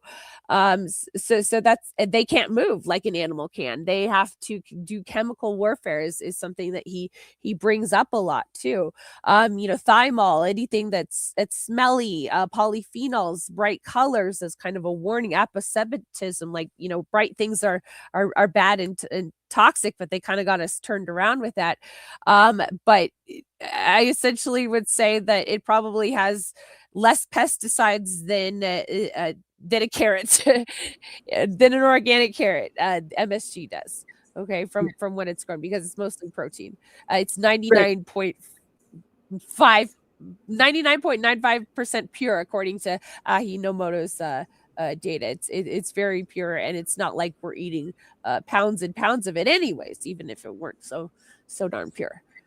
Exactly. That's what I was going to say, is that you can't compare the volume. I have a pinch, or maybe 2 pinches of MSG a day, compared to, you might have 7 carrots, or so. I don't know who eats 7 carrots, but I never did myself. And Stephanie also got great results with endurance, exercise endurance, and muscle growth after being stagnant for a long time using MSG. So yeah, fantastic, really good. And yeah, thanks for that. Yeah, I'm trying to be so discreet, Quietly Content Bear, but you already know what's going on, so that's good. That's behind the scenes, so I'm not trying to confuse anyone. And yeah, let's see. I think that's all the questions in the chat right now. Do you want to spend? I don't know if you have the time. Could we talk niacin and how that is brain food as well? Sure, just briefly. So it's not really like food, like it's like energy, like we can burn it, but it does. We need its transferability. I'll just put it that way. We need a particular thing that it does, and that's NAD plus. So a lot of people have heard of that, and that's crucial to have NAD plus, and it provides the the best, safest substrate for it. We can't just take N80 plus in everything. There's a lot of different niacin phonies out there, but literally the cheapest one that makes you itch and red is literally the best one, and it can power over uh, 400 and 500 different detoxification enzymes. So there's a lot of toxins out there. There's a lot of different chemicals. There's a lot of different ways that carbon, oxygen, nitrogen, etc., can be arranged to make different shapes. So we got to be able to detox a lot of things, and just in the process of living, we make our own endogenous, or we make our own inside compounds just from living here on planet Earth.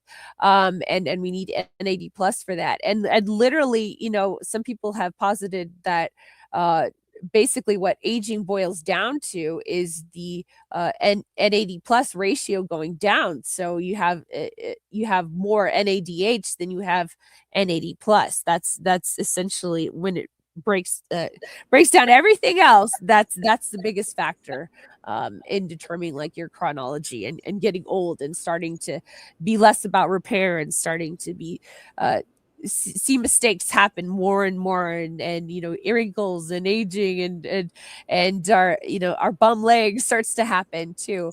That's the crucial deciding factor that makes that happen. So in a way it's food, but it's also what helps us fight against entropy and the forces of destruction. Okay, very good. Yeah, so not technically a nutrient then? Is that fair to say? Yeah, not technically. It's it is a little bit like an amino acid though too, and this was my early kind of pitch to Dr. Smith. Is I showed him all these like amino acids, and I kind of told him because he doesn't like B vitamins. As an antidote you might need it sometimes, but overall we don't like them. But I was trying to tell him how niacin is less like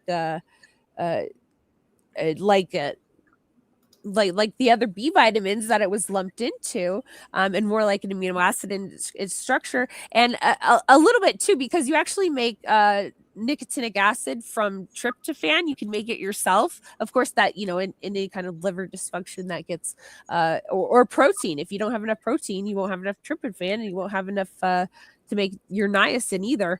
But it does come from an amino acid too. So in a ways, it's kind of a little bit of a macro, and the quantity that you need is way more. Like the quantities in milligrams, even for by the government standards, 16 milligrams I think is the recommended daily allowance, versus like the other B vitamins that they fortify stuff with. Those are in the micrograms, so those are like 1,000 orders of magnitude difference between them, for example. Very good. And are you okay for another question? Yeah. Sure. Yeah. Okay. So I'm curious about brain toxicity. So there might be a misunderstanding that the brain doesn't get toxic. We have a blood-brain barrier, when it's intact, but because of the leaky gut, the way that bile eats through could be biliary tubes or the small intestine or the large intestine, probably a variety more, and it literally ends up in the blood, therefore it ends up in the brain. Is that accurate? Yeah, so we have a blood-brain barrier, we have a gut barrier, we have a liver barrier, we have a bile barrier, we have babies have a placental barrier. These are tissues that are literally designed to stop the outside environment from coming in an uncontrolled way into the body. We have many layers of protection, and that's why some of these toxins that would kill a bug very quickly are fine for us, and we can say, oh, they're perfectly fine, and garlic's fine, and because we have this blood-brain barrier, and that's why they say, like, for example, like ivermectin, which is terrible for you. I ask people, how can this be a miracle medicine and also like literally a roach bait, and they say, well, we have a blood-brain barrier. It's like, well, you do for a while until it accumulates. So So yeah, so bile can disrupt that. The certain foods and compounds and toxins can disrupt those barriers. I was just thinking about this the other day, but my mom uh was a dentist all for her adult life, and she worked up until the day she gave birth to me with me inside of her too, and I got jaundiced from all that. So my placental barrier wasn't enough in that case. But yeah, those are all intended to protect you, but there's so many toxins that can start to erode that, and that can make anything that you're having more toxic, and that can be like the Trojan horse that lets other things through that wasn't the original thing that poisoned you as well. So having leaky barriers is bad, and if you've got a leaky gut, that's eventually going to translate to leaky brain too. They're all similar tissues. They're all similar in origin when it comes to when you were just a tiny little a tiny little belly bean, like you were just a little clump of cells, and various tissues had to kind of decide which way they wanted to go, and they are related tissue. Those tubes, it first started out as one little tube inside your clump of cells. Right, there you go. And just with basic headaches, right? That's a kind of nemesis for people that get headaches. Is it safe to say that is toxicity in the brain? Yeah, and I think again that it's a water balance thing, it's electrolyte thing, it's a lack of energy thing, and so yeah, essentially that can be caused by toxicity, ultimately, absolutely. Mhm. And then I'll give an example of brain clearing out, because niacin helped my son so much with his he had I guess you could call it, if you had to put a label on it, pediatric autoimmune neuropsychiatric syndrome, or pandas or PANS. Maybe some of you heard of that. But basically, that's another thing. Oh, we don't know. The immune system just attacks the brain, right? Like, really? Okay. So, it sounds laughable to think about it now. Our immune systems being uh, so inept. But that pretty much cured him of that. He's still on the spectrum, but he used to get scared of everything. He had so much anxiety. He was so inflamed. But and if he had gluten, like he would get like behavior issues from gluten, because it was just basically leaking from his gut to his brain, and kind of reacting there. And with niacin, when I did some decent, after a while, he just got so much better. So that's why, although it can be difficult for people to do niacin, it could be you can push things too hard with it. It can overall clear out the brain. It definitely gets in there to clean things out, powers all the enzymes in the brain, and I have tons of studies for that.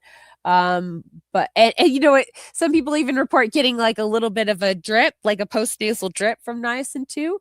And I think I'm right about this, that that's literally like your the fluid that holds your brain, that's it getting kind of detoxified and leaking out and going back into your stomach, because you do recycle that, but that's your brain getting cleaned out. So I think that's pretty cool thing that niacin can do. Yeah, after the last detox that I had, that was at the snot fest and everything, I was just so clear that my brain was spewing, like letting go of crap. It's Yeah. surely intuitive, but it's right there, right? Like it's the fastest pathway out of the body. Mhm. Yeah. Yeah. Yeah, very good. I wanted to point out that Kelsey did a great episode with me, specifically on ivermectin, since you had mentioned it, and that helped so many people, Kelsey. Oh, You good. I'm glad to hear that. know, yeah, not the ones that were religiously, staunchly into it. They turned away. Yeah. That they're in the cult of ivermectin or truth or drugs or all that kind of stuff. But the people who were open or on the fence, or they just heard it was great and they were doing it because they heard it was great, and Mm. they're being able to access real information here through you. It was extremely well received. So you helped a lot of people with that. Good, because when I was doing that early on, before I was started talking to Dr. Smith, is that yeah, people can be very resistant. It was pretty amazing. Just like it might be hard to convince people out that eating all the eating the rainbow is good. The ivermectin programming got really tough, and it was it was getting frustrated for me too, because there was just so much. Even when I would bring up the most powerful points I had about Bill Gates being involved and it being literal roach poison, it was certainly hard to do that. So I like hearing that. Thank you. Yeah, you're welcome. And there was just one question I didn't ask from the chat. If toxins didn't cross the blood-brain barrier, babies wouldn't get autism, she's asking. So if toxins didn't cross the blood barrier, so there's a placental barrier too. So keep in mind. So I was trying to give that example of like how it wasn't common to be a woman dentist at the time and gestate a baby the whole time. I think my mom was like one of 4 women in her dental school, but nowadays 60% of babies are jaundiced. I heard that from Dr. Smith, but back in my day I was jaundiced before it was cool because of that. So she had extra toxicity that overcame my placental barrier, and then and maybe that's why I'm a little ADHD too, in addition. But and I guess that's one of the neurodivergence spectrums. But they've shown that babies that are jaundiced are like 30% more likely to get autism or ADHD or some kind of other diagnosed with some kind of neuropsychiatric syndrome. So there is something that happens there where toxins get into the brain, and it's most obvious with jaundice, where it's very obvious on the skin and everything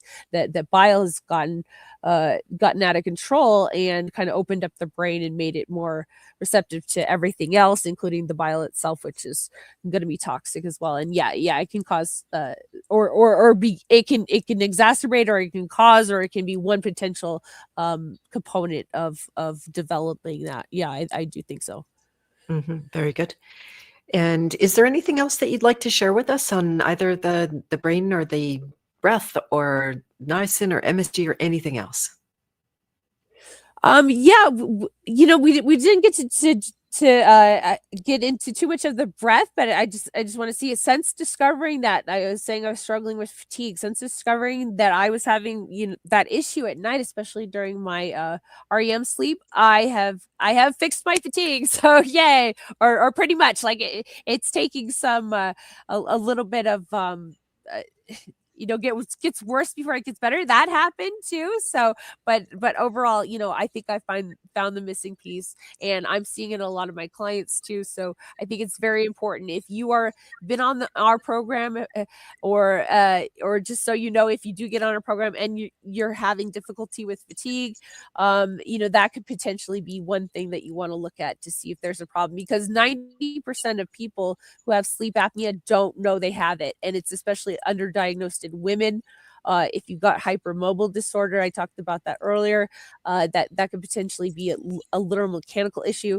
It's something that doesn't always get picked up on a sleep test. So even if you go to the trouble of going to the doctor's office, and I actually walked out of one. I might have discovered this earlier. I don't know. I may or may not have, but I couldn't even sleep there. I was just like, forget it. I was uncomfortable and in pain for 3 hours. I'm like, this is not happening. It could potentially be something you want to look at, and even if you don't think you have it, just you might want to take a look. Like why not be rather safe than sorry? If you're going to get a fitness watch anyways, get one that's low EMF and just check it out and try to see if you're optimizing. Like it's a third of your life, so let's make sure it's happening safely and comfortably for us. Yeah, exactly. And is a CPAP bad for people, by the way? That machine that they put no, everybody I on? don't think they are. No, it's not like, and if somebody, and thank you for this question too.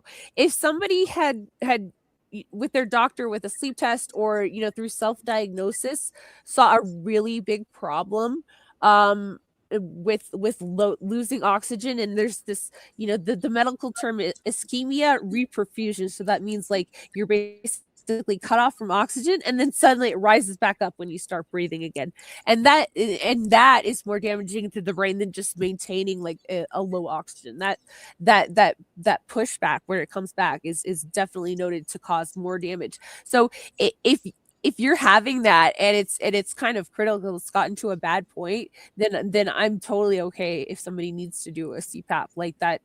That's all right. That's not bad. That's not going to fix the problem. That's not going to fix the root cause of what's going on. Why is the airway collapsing? We weren't meant to live like that for our airways to collapse at night. Like that's a disorder.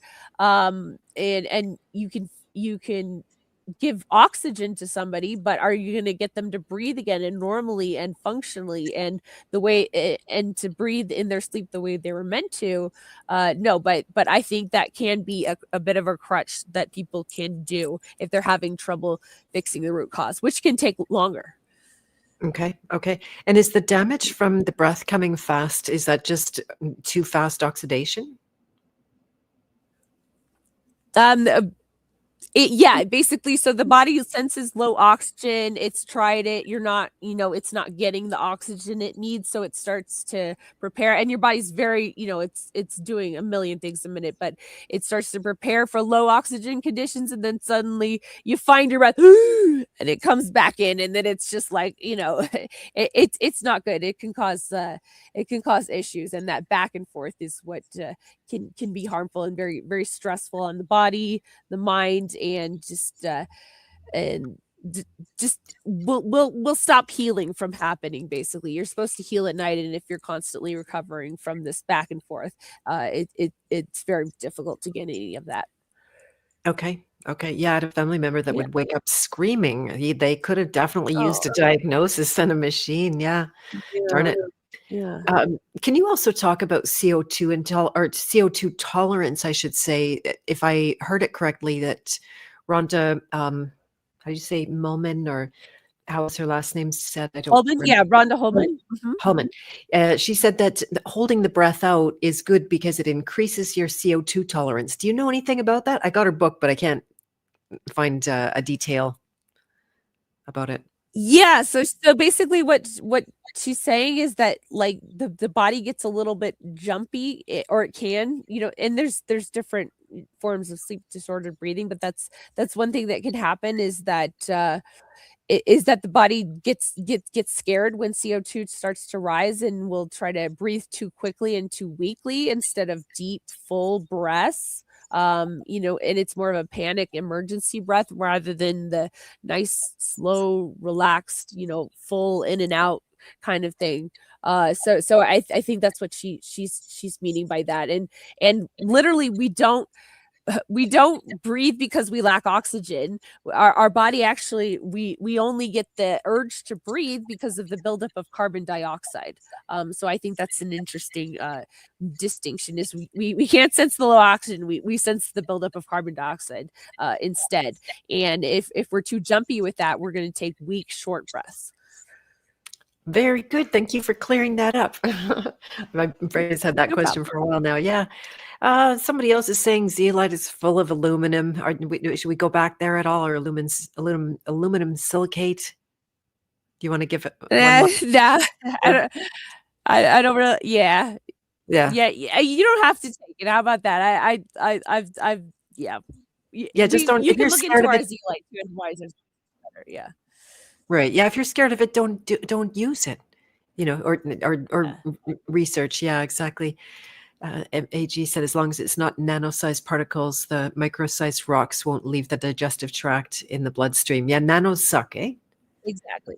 Yeah. Don't buy, especially don't get anyone that claim to go in the blood. That's not what it's used for. That's not what they feed to animals. That's not, you can do a lot of detox just by staying in the gut, and people don't realize that because of toxic biotheory, and we can understand that even better because we're understanding that the bile is a detox product, and if we can soak up some of that, that's going to improve the outcome a little bit. But you don't have to use it. Right.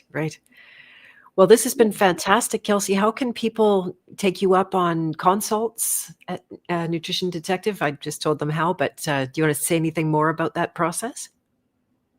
Yeah. If you'd like to work with me, then you can go on nutritiondetective.com and sign up for a consult, where we'll get our blood our 4 basic blood tests from you, the only ones you need, and your first hair mineral analysis. And then we'll see what you've got going on and help you determine what supplements to take on your low toxin, love your liver diet too. Because again, that diet is your best tool to be getting better if you're dealing with chronic toxicity and deficiency. Yeah, the diet is basically all I've used because I can't tolerate supplements. So it's literally just been a very, pretty tight, not 100%. When I'll go out Yeah. now and again, and if someone wants We're to okay feed with me. that too. Like if that's your case, then I'll help you with that for your treatment plan. We'll talk about that more about your diet. So exactly. Sorry, I didn't mean to interrupt you.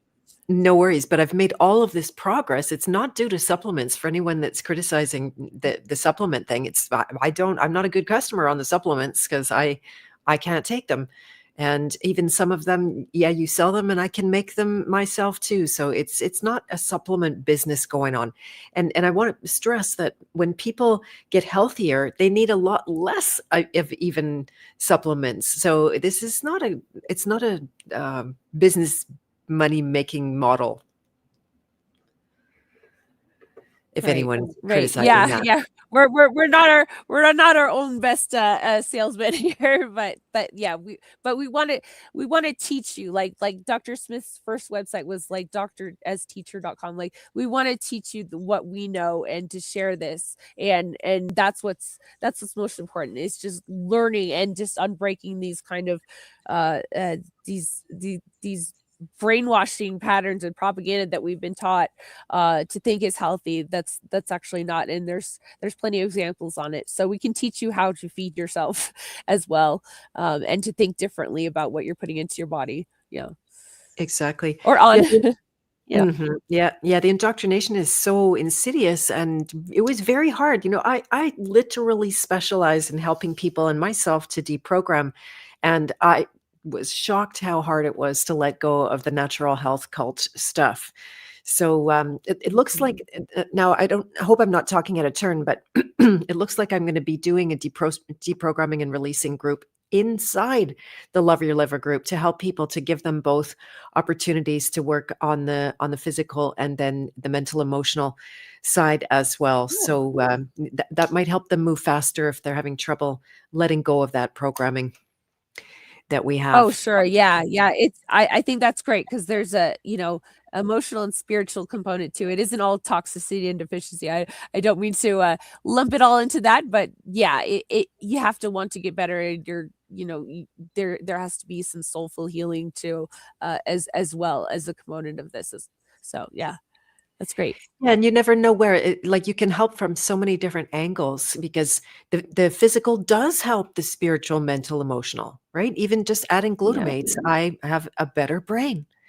And a better brain means I'm going to not have such an aversion to my emotions. I might be, up in a higher courageous energy. So it all feeds into itself. There's really no barrier, so to speak. We just do that because of our Yeah. trainings and our professions. But yeah, so I'm pretty excited about that. And then tomorrow we are doing that new video for toxic bile theory, so people can look forward to that. I think the most exciting thing for me about that is being able to send somebody to a current version of the knowledge that has evolved, which I personally, that to me gives it credibility rather than takes away. You guys are learning, you're cutting edge, and you're bringing your knowledge to the people. So that's going to be updated and available. And then, yeah, I think that's all. So Kelsey, thank you so much for joining today. I apologize that I'm not on camera, but maybe it's better to match you. It was fun. Thank you for having me on today. My great pleasure. And yeah, so you can visit nutritiondetective.com. There is a great YouTube channel which just has gobs of information over the years. You can also see the evolution of particularly Garrett Smith, who does not look like the same person he used to, right? You can attest to that, I'm sure, Kelsey, because you've been around for a while. And a lot of people go and really binge watch at this channel get so much out of it. I never get tired of it. Every time I turn something on, I end up like, oh, I got to take notes. Oh, I just heard something I wasn't mentally able to hear before because all of the biochemistry was new to me. So it's a gold mine, even if you just get into the YouTube. I know people who have healed and got lots of results just with listening to YouTubes. But at the same time, I do recommend the consultation process with the testing and access to office hours, which can be as many as 3 times a week, you guys. Like, the value is off the charts with the ongoing assistance that you guys provide. So, yep, that's Yeah, all. So, thank you. yeah, you're very welcome. I'll stay on for another minute or two just to recap the announcements I had at the beginning. And otherwise, lots of love to you, Kelsey. I hope you have a beautiful holiday Christmas. And thank you for all your work and the profound effect that it's having. Okay, you're so welcome. And I'll see how to get you your zeolite soap for Christmas, okay? Oh, yes, I would love that. Thank you. Okay, welcome. Okay, Bye-bye. bye for now. All right, my dears. Well, that was really fun. I learned something there. And thanks for all the participation in the chat, which I always appreciated. Forgive me for my camera. I'm wondering if it's just simply an update. I'm going to try to update browsers. I'm going to turn my computer off for the first time in, I don't know, 18 months or something like that. I'm assuming it's just a glitch. I couldn't figure it out. I tried really hard to come on my phone, and it wasn't letting me do that either. So maybe it's a StreamYard problem. We shall see.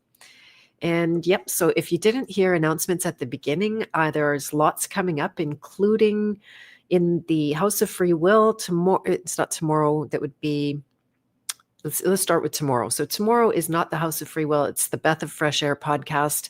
I'm going to be hosting Dagmarst and Sova to talk about the natural health cults and how to decult from those. And we're going to be showing from a number of different modalities that are, protocol based and diet based and all kinds of that thing. We're going to show what's useful in it and what could be let go that is unproven, that why it actually doesn't work. So I think that's going to be great.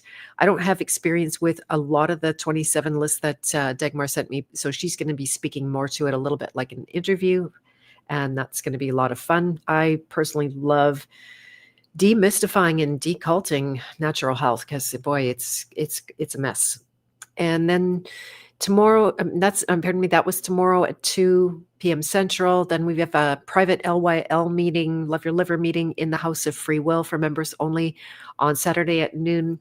We also have a members only Foundations of English Law series starting Monday, the 22nd of December at 6:30 p.m. Central Time. So that time zone is good for Australians. I want to say for the course that I'm starting in January, Creator Code, I made specific office hours so that the Australians who might have to get up in the middle of the night for the course will have access to a second time where they can ask questions and they can help, get help with the practice and clarification of the class materials. So it always gives me pain to schedule a live anything because I know I'm going to exclude some time zone that way. And I found a way around it. So I'm kind of excited. This is the link to Creator Code. This is about visioning and getting to a place where you can create from freedom rather than from fear. This is from my community. What I heard them say is, how do you create anything when you think the world is going to end? So that became the seed creation for me to say, hey, I can so help with this. Why? Because every time I've got stuck in my life, and that doesn't stop happening, I get out of it more easily using the deprogramming and archetype work. So this is going to be great. We have a beautiful group already starting to join, and the early bird savings of 50% off are in fact 50% on top of 50%, because I'm never going to be offering it at this low investment again. And I'm going to be asking for feedback from people in exchange for those really deep savings. If you happen to be a past Journey Code graduate, meaning you've been through my 7-month training to become a coach, then you enjoy an extra 50% off of this. So just in case you're hearing and you didn't see an email for some reason, then I want you to know that. And then also coming up, I am hosting Alex Michael, who is the conspiracy music guru, Monday at 11 a.m. That's the 22nd as well. That's 11 a.m. CST, since he's in Spain and needed that to be a little bit earlier. December 29 is Jacob Lieberman on the King Heroes journey, where we are right now. And like I said, December 29 is also the deadline for the early bird savings for Creator Code. So I think that's all I had to share. Thank you so much for being here. I really love Kelsey. Every time I have her on, I just admire her brain like crazy. Let's try not to get too personal about that. And lots of love. It does help me if you could like and share this. I often don't beg for that, but it's astounding when I get off these streams sometimes and I see there's less views than there was viewers. So they're mucking with the numbers in the back end. And so it would help me if you don't mind. If you got some value out of this, please do share it out with people. All right, my dears, I'm going to play us out with a track by my son. By the way, I'll just put up his, if you wanted to show any appreciation and go and just sub to his channel, he is SA1K0, or is that his 01? Anyway, he has a very badly named channel that you can't go find. And but you could look for him or ask me anywhere that I can be found. Telegram is a really good place to come. If you aren't on Telegram already, I'm going to grab quickly a link to my King Hero chat, where a lot of conversation takes place. We also have private groups for the House of Free Will and the Love Your Liver, but I won't share those because you have to be in the House of Free Will, which you could apply to be if you would like that. So you can find that at my website. And so that's my Telegram chat. I'll put that here. I'd love you to join us. You will run into Rose asking you about whether you're a bot or a real human or not, so don't get scared of that. It helps us keep the spam down. Thanks to AG, if you're still around, for helping with that. And yeah, I think that's all for now. So we will be back tomorrow, Dagmar and I, to talk about natural health deculting. I made that word up. All right, my dear. So I hope you have a beautiful rest of your evening. And this is my son playing us out for now.